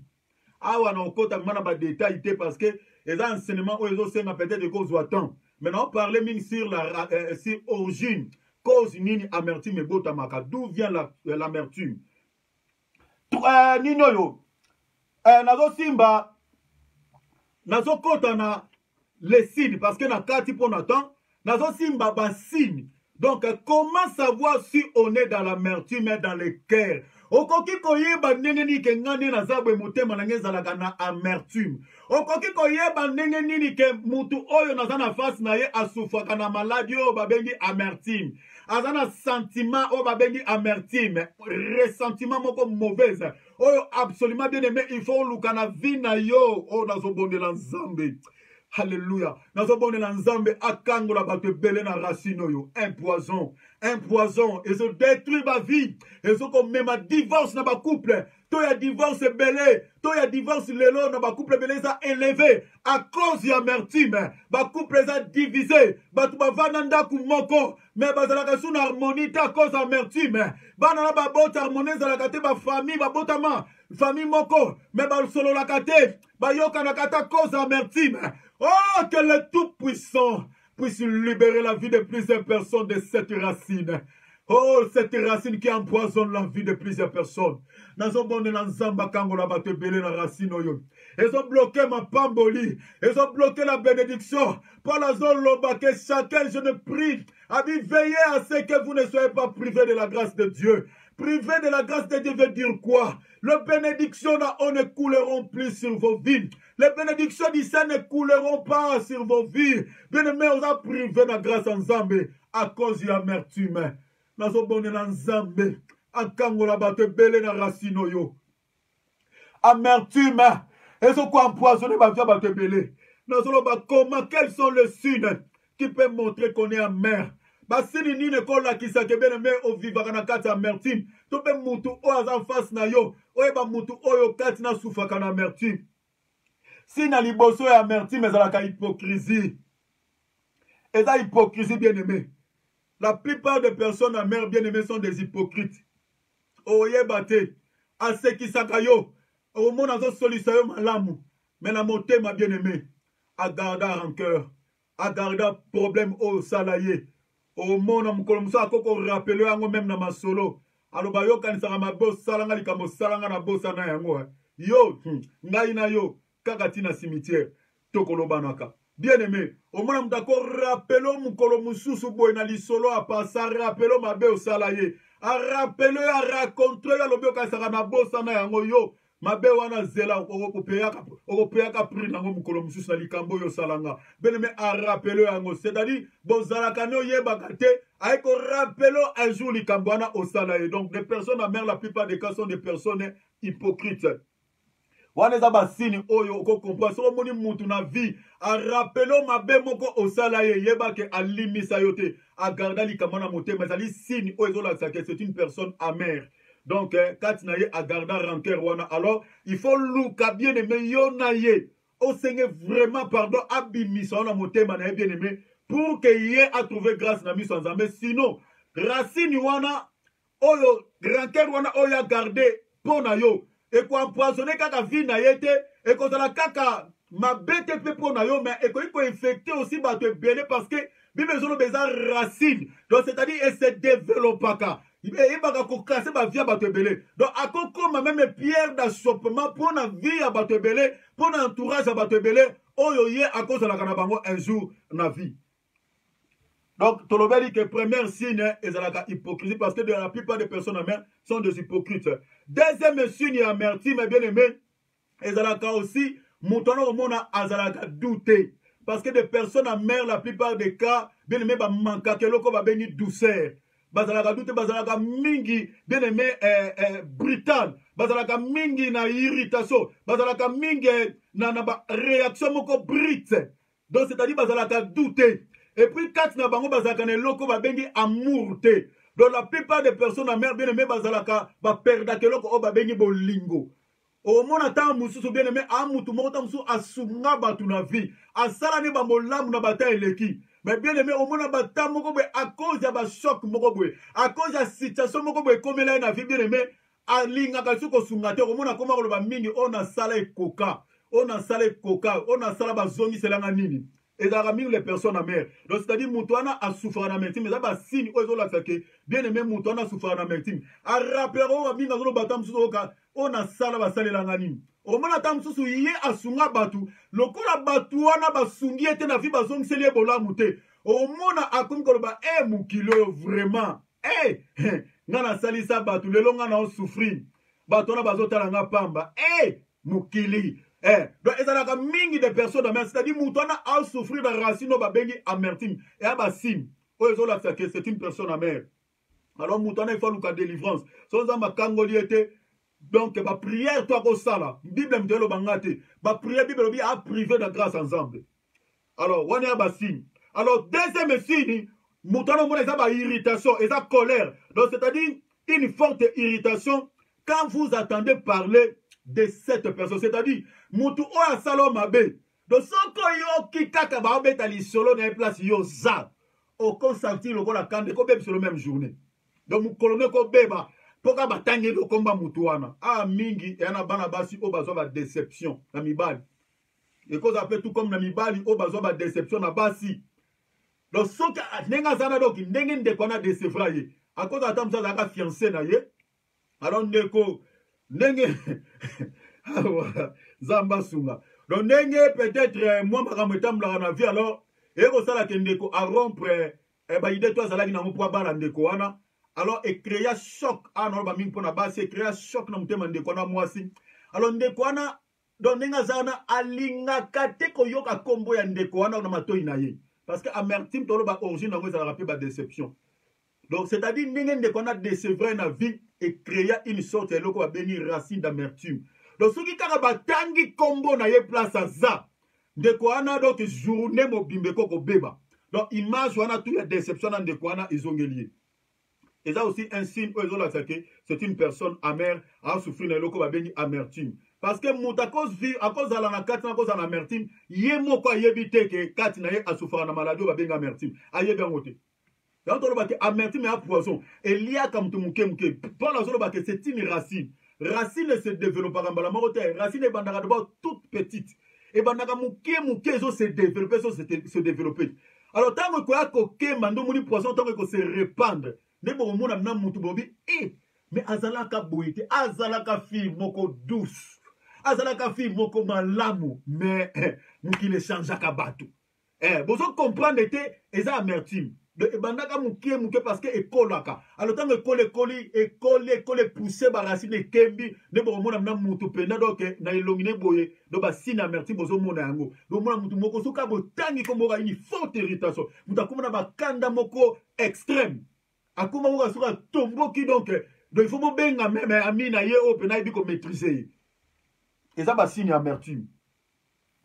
Donc point monsieur Stozolobela, vous ne supportez pas de voir cette personne. Donc vous ne supportez pas de voir cette personne progresser. Donc yo no zana mutwana o asala o mabe. Donc no zana ozela susu donc o souhaitera même programme mutwana te. O comment ozela mingi ba échec na via mutwana. Et ça fait un signe, c'est une personne amère. Donc, ils ont souffert d'amertume. Donc, aux élagate, oyo, malamu, moko, loko, moko, ya malamu, comme l'une des koana. Donc, aux élagate, oyo, kasango, moko, soit ma bé, moko, comme les, oyo, qui l'ont mano bien. D'être une de moko lobby, abet, dans l'isolo, un frère moko. Et dans l'isolo, de koana, de moko, bon. Asala, moi, ba, erreur, hein. Net aux abe, bien aimé, biso, tout, moutasa, juste à ça, te bien aimé. Moutasa, parfois, ça, te bien aimé. Bisoto ezala yo ozo garder mouton. On a bon de la lélo. Tu dois libérer cette personne-là, bien-aimée, que tu as enfermée dans ton cœur, que tu as enraciné dans ton... Il faut bimisser pour que Zamba pambola yo. Ceux qui ont pardonné de connaître, bimisser dans mouton, ils ont continué à ruminer dans ton cœur. Bien-aimé, il va que la porte du ciel est fermée. Au bon de l'ensemble, bien-aimé, au kobunda, naïm sur local serviteur de Dieu. Au bon de la canza, mais bien aimé, au rotika la romona te mukolomo zamba ya nolayo. Pourquoi? Parce que bien aimé, tu gardes encore cette personne dans ton cœur. Oso koka ko pardonner te na mabasa la yo. Oso koka ko limisa te ko bimisa yete. Oso garder mon thème, nous crier toujours vengeance. Mon thème, nous crier toujours justice. Bien aimé, justice na yo est imparfait. Tika justice ensemble sala. Bibelobi à moi la vengeance, à moi la rétribution. Tika ensemble venger pour nous mutouana. Bimise na moté maintenant pour que les portes du ciel, pour que les bénédictions du ciel coulent dans ta vie bien-aimée. Tant que vous gardez cette personne dans ton cœur, tant que vous monaka toujours image na ye, tant que toujours bien-aimé, vous gardez ma cambo à salon, vous continuez à ruminer en haut, vous continuez à méditer en haut bien-aimé. Racine, ils ont empoisonné mouke ta vie, ils ont répondre et les portes du ciel les a fermées. La vie na yo. Au cause d'attendre son moni photo en décoana. Comme bonika bataille, on bien aimé journée ko beba. Et ça signe aux autres que bien aimé, aux autres souffrir l'amertume. Donc aux autres c'est la satisfaction mon côté na ngama décoana, mais aux autres c'est la plus minima b et comme là et pour yo comme moi bien. Alors décoana na no beta moi li solo. Décoana tango beta li solo bi décoana we bi ndeko kinganye.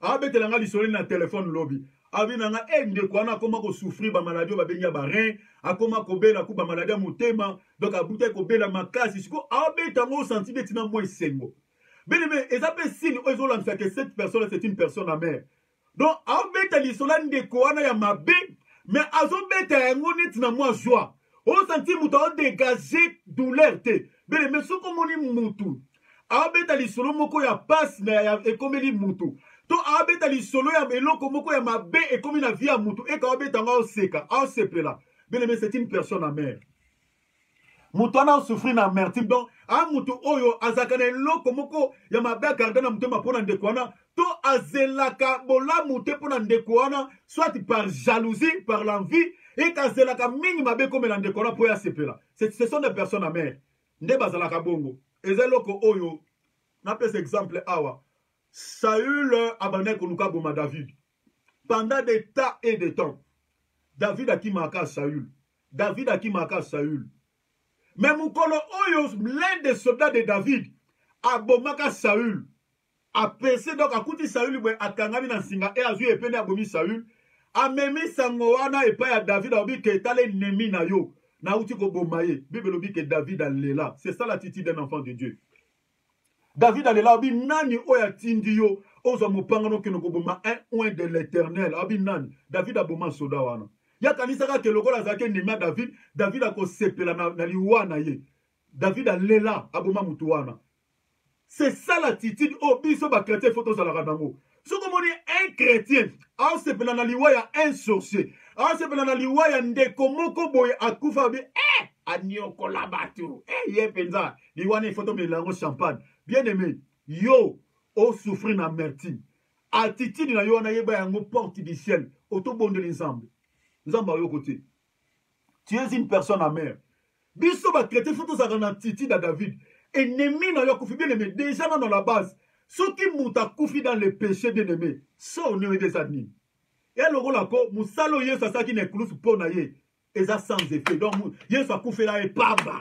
Donc moutona qui passé toute une éternité en enfer. Donc biso to zanga ngamba Christ. Donc il faut qu'on passe si bien aimé. Il faut qu'on passe nenge David on passe pour la liwa ya Saül. Au monde. Donc on se pela te so moni mouta on se pela na mabembo ko komeli mutu. To mutu wana asala accident a commis inapte na vie. Ndeko yozo sepela na position de quoi tu es une personne à main, il faut bon de l'ensemble à picoler racine, il faut et ça la déraciner, extirper la vie na yo pour la délivrance pour que nzamba lola afula la rosée du ciel ba bénédiction écoulée dans ta vie. Na aussi ma dernier point pour na suka awa parce que moi na kota mingi na muzino za pour Nathan parce que na bi que ça enseignement moko o esenga vraiment ezo biso batembele. Na zo pesa quelques conséquences ya amertume. La nanga bien. Nous parler sur les conséquences. Si vous en avez ce sont des points très importants parce que amertume, ils ont créé c'est un poison où ils ont détruit. Amertume est détruit sa vie à Moutouka émotionnellement. Mais amertume est détruit sa vie à Moutouka même physiquement. Et là-dedans, parmi les conséquences autozolobela. Première conséquence, si amertume, nous avons les conséquences comme les conséquences émotionnelles. Parmi les conséquences émotionnelles, tu as la dépression. Tu as souffrir, tu déprimé, bien aimé. Origine de la dépression dans la vie, bien aimé, c'est lié à l'amertume. Parce que les personnes amères, bien aimé, souffrent de la dépression. Souffrent de la donc, au moins, une personne dépressive, c'est-à-dire à souffrir moralement, c'est-à-dire à sentir que la dépression, et c'est un et la plupart des cas, il y a un type dépressif. Donc, on a à cause de la vente, pour calmer. Bate belé lelo, comment on met l'alcool pour abo ça mouke so mbeli moi le corps a senti le corps à moi bien a senti le corps moi moral les vendi nous dit moi ça le corps kiti moi attendait et ça peut racine dans mingi ça la nino amertume parce que amertume na carte na bien aimé et lié à vie à mutu lié à que ce qu'on ronger vie à mutu parce que bible c'est un poison. Donc parmi les conséquences émotionnelles nous avons bablo autobengi les dépressions. Donc wana omona deuxième signe pe cause à la momona et lourdisaka mutu intérieurement. Au moins mutu passa na likambo za kilo. Donc il faut motindika ye mingi. Au moins donc et lourdisaka mutu intérieurement, mutu mona comme lourd. Et ça la rappelle l'un des signes où il a que mutu oyo. Donc ça va conséquence pardon, on en parlait parce que on s'est mis sur les conséquences, ça va conséquence où ils ont la que mutu oyo a souffert la parce que et comme ça mutu kilo. Deuxième conséquence non que le mwambangu. Deuxième conséquence, que les conséquences au niveau de la santé. La plupart des maladies qu'on n'arrive pas à soigner tirent son origine dans l'amertume. La maladie est belle, on va souffrir. La médecine est psychiatre bien aimé. Origine, il y a des maladies belle, on va médecin va se comprendre. Amélie va qui se topé, ils ont simbaté. Origine, ils ont mis amertume. Amertume, c'est un poisson bien aimé. Il y a qu'à moutuna kate, il y a qu'à. Parce que amertume, dans la Bible, amertume est lié à l'âme. Origine amertume est lié à l'âme. Or, Bible, sur le Lévitique, chapitre 17, verset 11, l'âme de toute chair, c'est son sang. C'est-à-dire, namakila. Les éloques est circulé dans le sang. Et comme conséquence, dans la santé, boyamutu, bien aimé, ils ont créé un estomac. Et comme on a même appétit à moutou. au mona moto pour lia lia na ba er moko tardif lia ka soka yo kinzala. Donc c'est-à-dire ta o bato ba lia ka ya lia na temps wana te. La plupart ya bato belé ba souffrir na ba estomac origine des aramines ba conséquences ya ba eloko tozo benga amertume. Ce qui kaka racine na katine semence wana eza libéré, eza détruit, eza déraciné. Bon mona estomac ko ke na via mutu. Il y a un moment où on a date le 20 bien aimé dimanche le dimanche au Zoya to bon de la pona batu pona ba kai belé. Le soir on a problème ko se retrouver dans makambo to lo bela awa. Bien aimé comme la biso bien aimé to na aujourd'hui si je n'ai pas prié pendant cette semaine na bon l'ensemble et quand on a ligne bien aimé à partir à 16h30 16h30 ou 17h bien aimé to bon de la bien aimé. To bon de la pona ba épreuve, bato ba l'exemple moi épreuve to bon de la pona batu oyo. Bazana 4 ba se retrouver dans 4 enseignements autopécie o ba souffrir na loko to bengi amertume to pico la racine yana pour que les bénédictions du ciel coulent dans ma vie na biso. Alors, problème il peut être lobby que conséquences au niveau de la santé, lobby parmi ces conséquences eza eloko auto bengi bien aimé ezali ba nino yo to bengi estomac, c'est-à-dire mutazo souffrir estomac, c'est-à-dire appétit logo les athées, estomac comme qu'on travaille tellement à vide et créer loko auto bengi amertume. Et deuxième conséquence, monsieur Ezali Babylon, on a tension. Amertume et matisaka, fréquence. On a souffrir de problème cardiaque, on a fréquence cardiaque plus élevée. Et on a moins de chances à vivre longtemps parmi Batouboua, à vivre longtemps, à souffrir de tension, fréquence cardiaque est très élevée. Origine racine, est amertume. Bien aimé, amertume est un poison, bien aimé, qu'il faut absolument bien aimé se débarrasser. Ce qui t'est bien aimé et qu'on y a vu nous corroger et contaminer les autres. Même ta vie, santé boy, bien aimé, et qu'on détruire yo. Et ça, mauvais racine. Voilà, te parler sur le point au niveau de la santé. Tozui, troisième point, les conséquences au niveau des relations. Bien aimé, l'amertume pourrit des relations. Par manque de pardon. Amertume, ils ont détruit ma relation. Ils ont créé un dynamité ma abatu. Ils ont rompu ma relation. Un est tellement l'équipe moutana na mninga donc relation est koufi. Amertume bien aimé par manque de pardon, ils ont suscité ma dispute. Ils ont séparé ma tebele amertume. Donc c'est-à-dire ils ont pourri plusieurs relations, ils ont cassé ma relation. On a ma conséquence et amertume au niveau des relations. Ils ont créé ma division, ma séparation. Quatrième point, l'amertume, les conséquences au niveau de l'intimité sexuelle des conjoints. Bien aimé, amertume na ba couple belé et so créé loko ba bengi infidélité. Bana ba se belé ba koma ko bimana mibali musu c'est ça non parce que azaki na posa que no bimana na mobali wana. Eza suite ya amertume. Tellement eloko wana mobala salaye parce que amertume ba conséquence parmi les conséquences nango et cause à la origine et cause à la ta musu mobali a bombe la moi c'est une vérité moi yebisa été. Alors moi c'est qu'on découvrir vérité on attend sur monoko kwa mutu. Alors écrire loko oba bengi un choc et choc wana ngo e bote loko to bengi amertume. Mobala na cause la ta musu a manifester que yem tabanda ke infidélité. Ou soit ta bota libanda, ou soit ta bimana moi si moko boye et qu'on crée pas amertume comme si moi c'est infidèle. Ou soit mobali ala ki saka bo union sauté a na zone kota ba frère. Donc mobali asala ka mais asala mbongo soki salaire azui donc ala ki saka moi si bena salaire bo normalité. Donc côté finance bena mobali ou bien akokisaka ba posa ya moi cité. Biloko on a peut créer que loko ba benga amertume. Alors moi ça a senti comme si mobali vraiment alinga que ton die bo lingwezate. A senti net bo lingote. Et qu'on crée loko ba bengi amertume et amertume mana ezo me mabase belé na loko ba bengi infidélité. Et ça la peut kota mi ba les vice versa ezo créer infidélité. Na kata ba couple. Amertume peut ezo créer eloko oyo to bengi nino donc tolobela on en français tolobi là où il y a l'amertume c'est impossible d'avoir des relations sexuelles intimes épanouies. Donc c'est-à-dire minga wana osimba basi c'est-à-dire basi bazaba être mboko bazaba être émotionnel ah on a s'adresser na yo frère. Hein, les femmes sont des êtres émotionnels. C'est-à-dire, moi, si pour passer pour un rapport conjugal, madame, il faut sentir stimulation. Il faut la stimuler émotionnellement. Ce qu'on doit sentir, le quoi on a bien aimé. Beaucoup dans la bozo passer, na bien aimé, on a bête en moins terme, bien aimé, au sentir aux autres, comme moi, sinoté, à tirer le rôle bembe. Bien aimé, origine à bilo, quoi, on est dans la mingi amertume.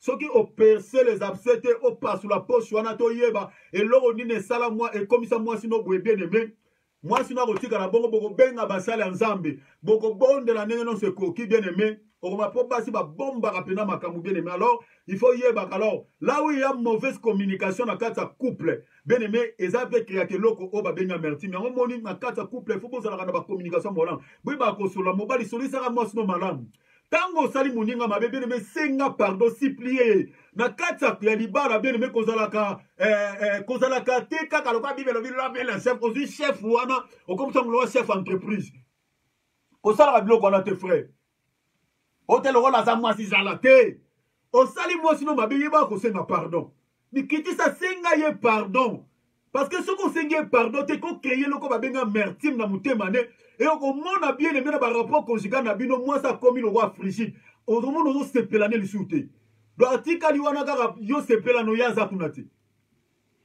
Alors il faut faire très attention donc tango salier mabe tout pe moi ça c'est mbali no mabe boye baka ya mu bible lobi pardonnez-vous réciproquement pour que amertime racine au kat na bino et botate. Na pesa écriture ya Ephésiens chapitre 4 verset na banona verset 30 na verset 32. Okotanga no mona. Alors, conséquence, nous allons parler sur le plan de l'intimité sexuelle. Alors, nous allons les deux dernières conséquences pour tout ce qu'on a pour l'instant. Dans le conséquence, nous sommes au niveau démoniaque.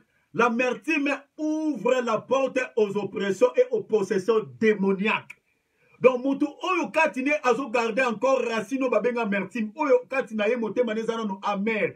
Akoka ko bimisa ndeko asala ye mabete akoka ko pardonner ndeko yo asala ye offensa yete mutu wana eza lokola vie na ye porte eza grandement ouvert na ba possession démoniaque akoma posséder na ba démon akokoma le plus mauvais de tous les êtres de tous les êtres humains sur la terre.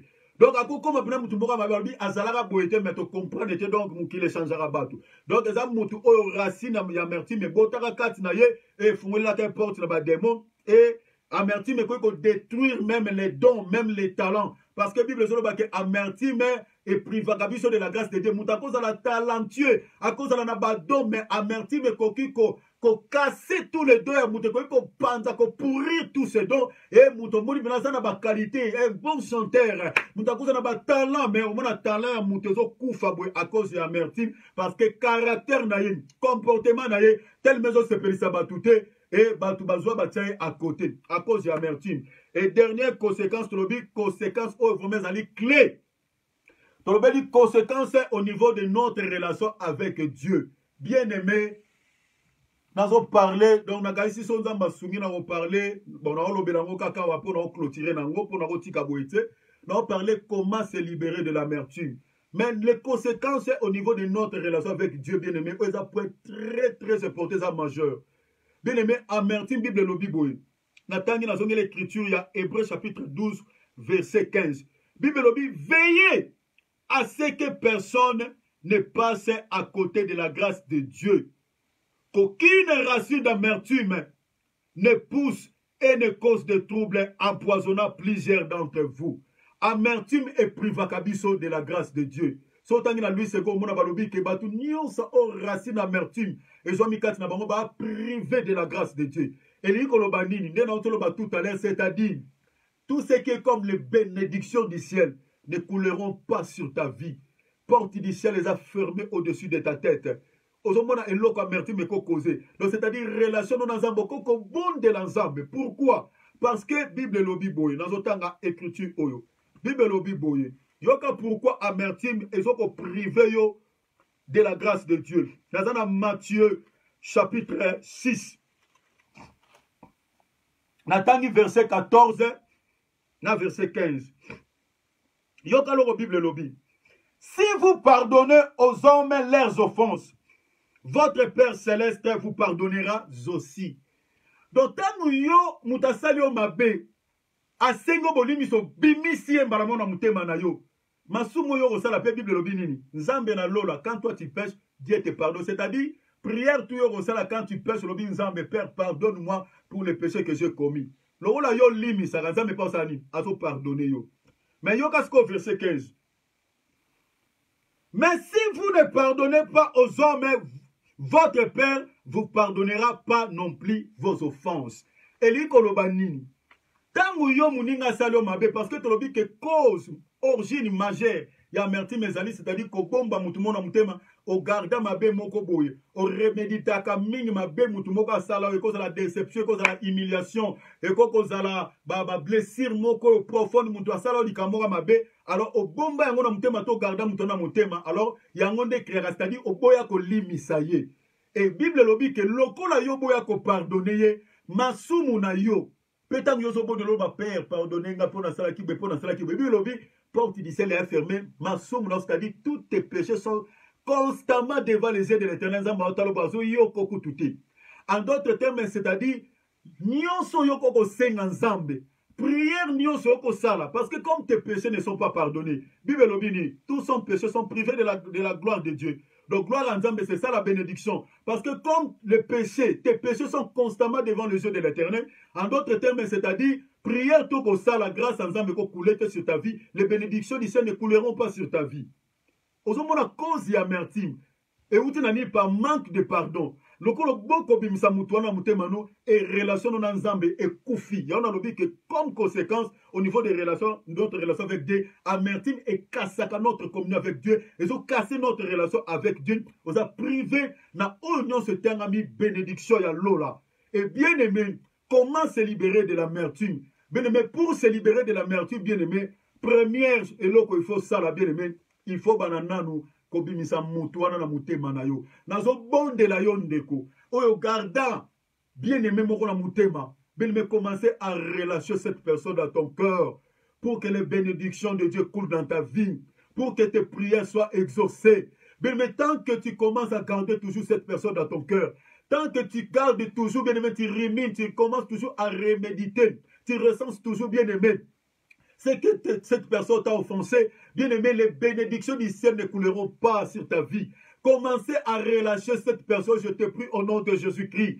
Commencez à libérer, à oublier tout ce que cette personne t'a fait. S'il s'agit même que de pas inaye, oui, c'est ndeko. Na pesa kombo tete pona likambo salanga bien aimé lelo na limisio. Na tomboli maboko na likolo, je te pardonne. Na garda likambo na motema, na bomba yo na motema. Pendant des temps et des temps. Et na yebakate pourquoi Nzamba yanolaka prière na ngate. Na yebakate pourquoi la grâce de Dieu, les bénédictions du ciel ne coulent plus sur ma vie. Nzoke zalaka cause ya amertume, à cause de likambo na salanga, na batela na motema. Aujourd'hui, je te pardonne. Aujourd'hui, je te relâche de mon cœur. Aujourd'hui, je te fais sortir de mon cœur. Na bimission, na limission. Pardonnez cette personne bien-aimée, afin que bien-aimé, ma prière nous allait exaucer.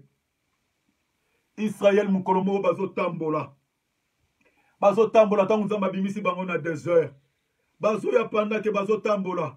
Bible lobi panda basala ki 3 jours en marche. Ba komi pembeni place mai moko ba ki posa mai. Ba moni mai moko ba mela. Bible lobi mai wana ezala ki amer. Ezala ki na goût ya bololo, ezala livre Exode histoire. Ezala Exode 15 ou 16. Ezala ki mai ya bololo ba ko mela te, ezala ki amer. Oh baleli, babi Moïse mai ni toko mela. Tala mai za amer. Mai o etondi na amertume. Toko kokate ko mela yango. Souvent des personnes amertume. Batu ba kokasu ko vivre na bangote. Parce que bien aimé baza tellement amer. Batu ba komi mingi ko éviter ye. Parce que tellement za douté. Aza mingi na ba parole tout sèche. Aza mingi na ba réaction brute. Bien aimé batu bazo ko éviter ye. C'est ça l'amertume. Batu ba koki ko mela mai wana te. Mais bien aimé, Bible lobi Moïse, il cria à l'Éternel. Moïse a bondé l'Inzambe. Moïse a bondé l'Inzambe. Bible lobi Nzamba indiqué Moïse. Nzete moko na zamba. Abizwa nzete na bwaka ngona maye. Nzete wane ko consommer bololo nyonso na kati na yango. E mai wane ko koma douce. E bana Israël bako eba komela. E bien aimé. Ba Bible oui c'est un nzete na zui un bois. A bois qui na mai. Bois wane consomma et absorba. Oh non, c'est ça qui amertume. Et maïwane koma qui doux, maïwane koma qui circulant, et comme qui mayo batu bakokai ko utiliser et comme qui mayo batu bakokai ko salela nazo bonde la nzambe et que nzamba sala musala moko na via mutu o batu ba rejeta à cause d'amertume nazo bonde la Yesu Masia et que yo o ba rejeta à cause de comportement à cause d'amertume oh bien-aimé au décevoir batu belé à cause de l'attitude à cause d'amertume je prie l'Éternel Dieu des armées et comme une personne, oh batu bakoy ko pesa lisusu chance na vie. Oh comme une personne, oh batu lisusu bakoy ko fungola même bakopa misala. Oh batu bakoki ko agréer. Oh batu bakoy ko sepelane lisusu. Bien aimé, Nzamba Moïse abonde la Nzambe. Nzete wana o Moïse abuakaki. Bien aimé, ko lobela la première volée la croix. Bisika Yesu apportaki toutes nos malédictions. Bisika Yesu Masia apportaki tout bien aimé, tout ce qui était comme amertume. Mais bien aimé, c'était wane lobelaka Yesu Masia. Oh Moïse abouakaki na mai. Parce que ba mama ya Yerusalem, tangu Yesu amemie kulusu azo tambola azo lela. Yesu azo lela. Amemie kulusu azo kenda azo telema. Pona masumu na ngana yo. Bible zolo baba mama bazo lela. Yesu Masia alobi na bango. Et dans la Luc chapitre 7, si je ne me trompe pas. Alobi bo lela ngaite. Abiso ki nga nzete. Nzete a mbesu. Nzete a mubesu. Basali nga boye. Ekoza la boni na nzete ko kauka. Bene nzete o Moïse abouaka na mai. Ezala ki nde Yesu Masia. Parce que Jésus-Christ a zali le bois vert. Oh, yeba ki ko consommer tous nos péchés à la croix. Bible lobi le châtiment qui nous donne la paix. Et quoi qui li kolona ye. Bible lobi c'est nos souffrances à même qui amo. C'est de nos douleurs. Ne apporta qui le châtiment qui nous donne la paix. Et quoi qui ne li kolona ye. Bien aimé Yesu Masia même qui amertume na yo. Yesu Masia même qui rejet na yo. Yesu Masia même qui tous nos déceptions. Yesu Masia même qui tous nos animosités. Yesu Masia même qui tous nos fardeaux, tous nos douleurs. Alingi Yesu Masia salamu salamu qu'on a vu na yo. Mais c'est par la prière. Parce que Bible lobi Moïse a prié qui pour que Nzamba intervenir na kaya bana Israël pour que maïwane comme adou. C'est par la prière. Et on a zolinga bien le mogon de la langa elongo. Mais mettons ça là une prière, le l'autre bon de la ramoukier. Mettons ça là une forte prière. Be yebi san de konyonso. Oh yebi que bien pendant que tu peux enseignement oyo. Au sociolotal na image tant que tozo loba. On comprend que ndé comment qu'on peut se retrouver na baka ototi kolobawa. Bien aimé. Yebi san de koana. Le 20, bien aimé, dimanche prochain, bien aimé, tu as une prière, tu as exhorté mon pied, tu as moi rappel mon pied sur l'amertume, et tu as parlé mon pied sur les épreuves, mais tu comprends la bien aimé, pour que Nzamba va fondre la vie belé, pour que la rosée du ciel va couler encore dans la vie belé, pour que ma prière va te belé kangama, et va fondre. Alléluia, alléluia, alléluia, alléluia. Alléluia. Alléluia. Alléluia. Zambe monene. Zambe monene. Zambe nanga. Mosusa zaliti. Zambe monene. Zambe monene. Oro nangai. Mama libera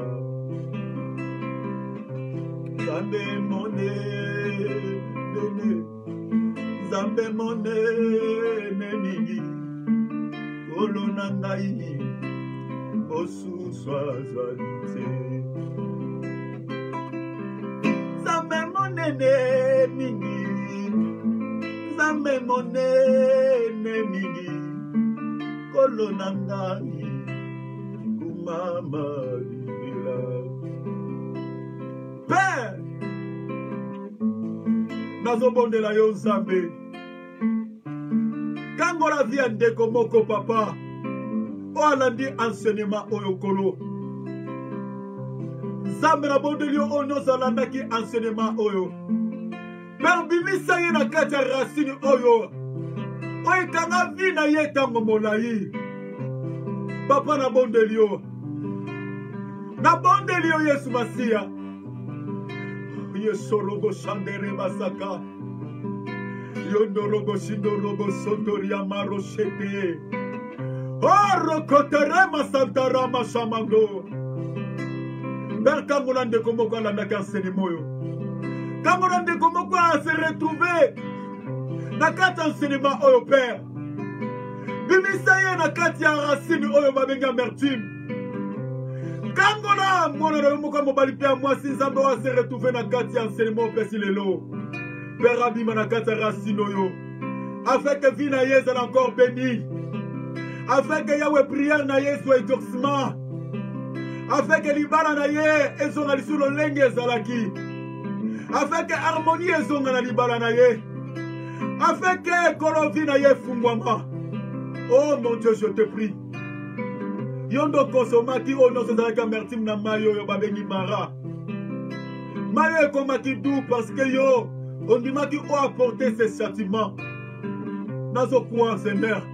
O memaki fardeau ya mwana no moko pe ya mobali pe ya mwasi. Na ekulusu pour que vie na ye fungwama. Pour que ces prières soient exaucées. Père, bénir encore ndeko moko a vu décision. Yako relâcher vie à ndeko moko na motema na ye. Yako pardonner ndeko moko. Oya blessa ye na vie na makambu moko songolo pakala. Yahweh bénir ndeko o a pardonner. Bénir ndeko o a relâcher ndeko moko na vie na ye. Bénir ndeko o lelo. Apikoli mosisa o babengi rati amertume na motema na ye. Pambola ndeko wana. Nalingi que le bénédiction du ciel coule na vie ya bana na yo nyonso. O bazui mokano. Yako pikola racine amertume dans leur cœur. Merci Père. Merci mon Dieu. Merci de m'avoir écouté, de m'avoir exaucé. Merci Père. Merci. Osa monene, osa monene, osa monene, osa monene, osa monene, osa monene, Yeshua. Osa monene na vino ngai, osa monene na vema kreta, osa monene yaya, osa monene, osa monene. Oza monene papa, oza monene nazaba krete, oza monene kolo, oza monene Yesu, oza monene papa. Que le Seigneur de gloire, que le Seigneur Dieu tout-puissant, apambola bino nyonso obolanda kibiso. Rendez-vous na biso bien-aimé. Dès na outi qu'on rappelle, toujours nous continuer qu'on rappelle. Rendez-vous. Tous la prière, il y a kafou. Tous la taming à rebond de la bien-aimé na date le 20. Tous la prière étant sous et coquille jusqu'à ce que l'esprit intervienne. Rebond de la bien-aimé pour nous abattre nous sommes avec ça épreuve. Bien-aimé preuve et qui t'aravia en tout cas la prière. Épreuve ya âne, épreuve n'est stérilité et si la qui na prière. Et nous allons croire épreuve à vie na yope. Prière au torosala le 20. Zambo a tient dans la moutema. Poto bon de la le 20. Naba tunyonso. Nous allons croire que Zambo wana kweba ubimso na épreuve yo et rume na vie na yo. Na kombo na Yesu. Quel que soit niveau, quel que soit degré ça, rien n'est impossible à Dieu. Zalana bisogar en ligne. Bien aimé à partir à 16h30 le 20. À partir à 16h30 bien aimé Zala déjà wana. Kota déjà en ligne, puis le mettre au bon de l'ensemble. Toko exhorter mouké, toko édifier mouké, puis toko kota na prière. Donc, si y a besoin de cognon, so y a un problème, bien aimé, à s'engana toujours en prière parce que nous croire que le ciel sera ouvert et que les anges de Dieu, bah, aux alana opérationnels pour, n'a quoi que déposer les pamboli, puis solution, n'a problème à vie à moko na moko. Donc, d'ici là, portez-vous bien. N'a pas si bien son moto bolanda kibiso. Donc, l'homme de Dieu, Robert, l'homme de Dieu, Jean Bosco Lobela, l'homme de Dieu, René Ikongo, l'homme de Dieu, Joseph Désiré, l'homme de Dieu, Robert Munga, en Afrique du Sud, Polo Apambo, la binonio somingi, vraiment, tant oso bozo mona ngana zoko répondre, tena ba nini mususu bozo comment, parce que naza moi moukié concentré moukié. Donc, Bouyebika Nenge Zalaka, Batamoli Modog et Yermo s'est retiré Moukié. Donc, voilà. Mais, dimanche, donc à partir à l'event, bien aimé, ce qu'on un message, bien aimé, dans le monde, on a beaucoup de temps, on a un message important, bien aimé, ça y a Kana, Otanga, Yango, et atana répondre yo te bien aimé yeba ke na tangi na kotanga et na obondela pona kana yo banda tout au long ya semaine oyo déjà et dimanche bien aimé wana eza donc eza clôture ya masolo donc eza point final kuna nde bien aimé eza sombele suka bisanga donc tokopapa tokopanza na oyo ozali explosion bien aimé donc eza na biso kaka en ligne dimanche le 20 benga bato ebele bakota pour que tobondela ensemble Kolos Masia apambola bino nyonso ma grande sœur Pacifique soit bénie Nancy Zakayana Nancy Lebika frère Alex donc on compte en contact semaine prochaine donc bozala wana yebisa mobali no sœur Nancy Lebika yebisa mobali no kota ligne Nancy Zakayana bo kota ligne ma sœur Ladi maman Ladi bozala en ligne Iris na bondelio ma petite sœur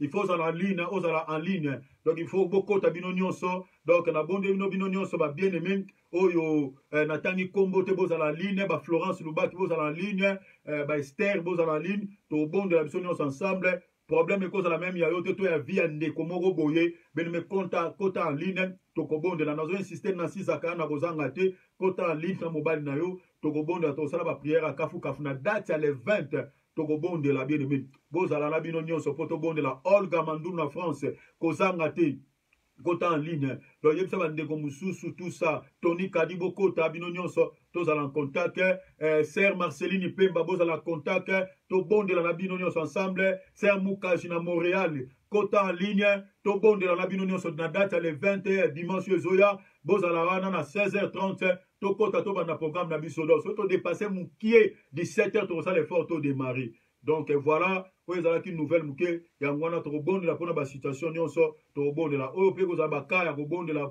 ndenge nzambe orienté biso tokose laisser guider par le Saint-Esprit et ye nde moto akokamba biso ce jour là vraiment que le Seigneur de gloire apambola bino bozanga mpe te kobondela mpo na nga mpo na journée wana dans le nom puissant du Seigneur Jésus-Christ pour les bien-aimés en français donc la vidéo sera publiée au courant de la semaine. Portez-vous bien au nom du Seigneur Jésus-Christ. Ciao. Amen.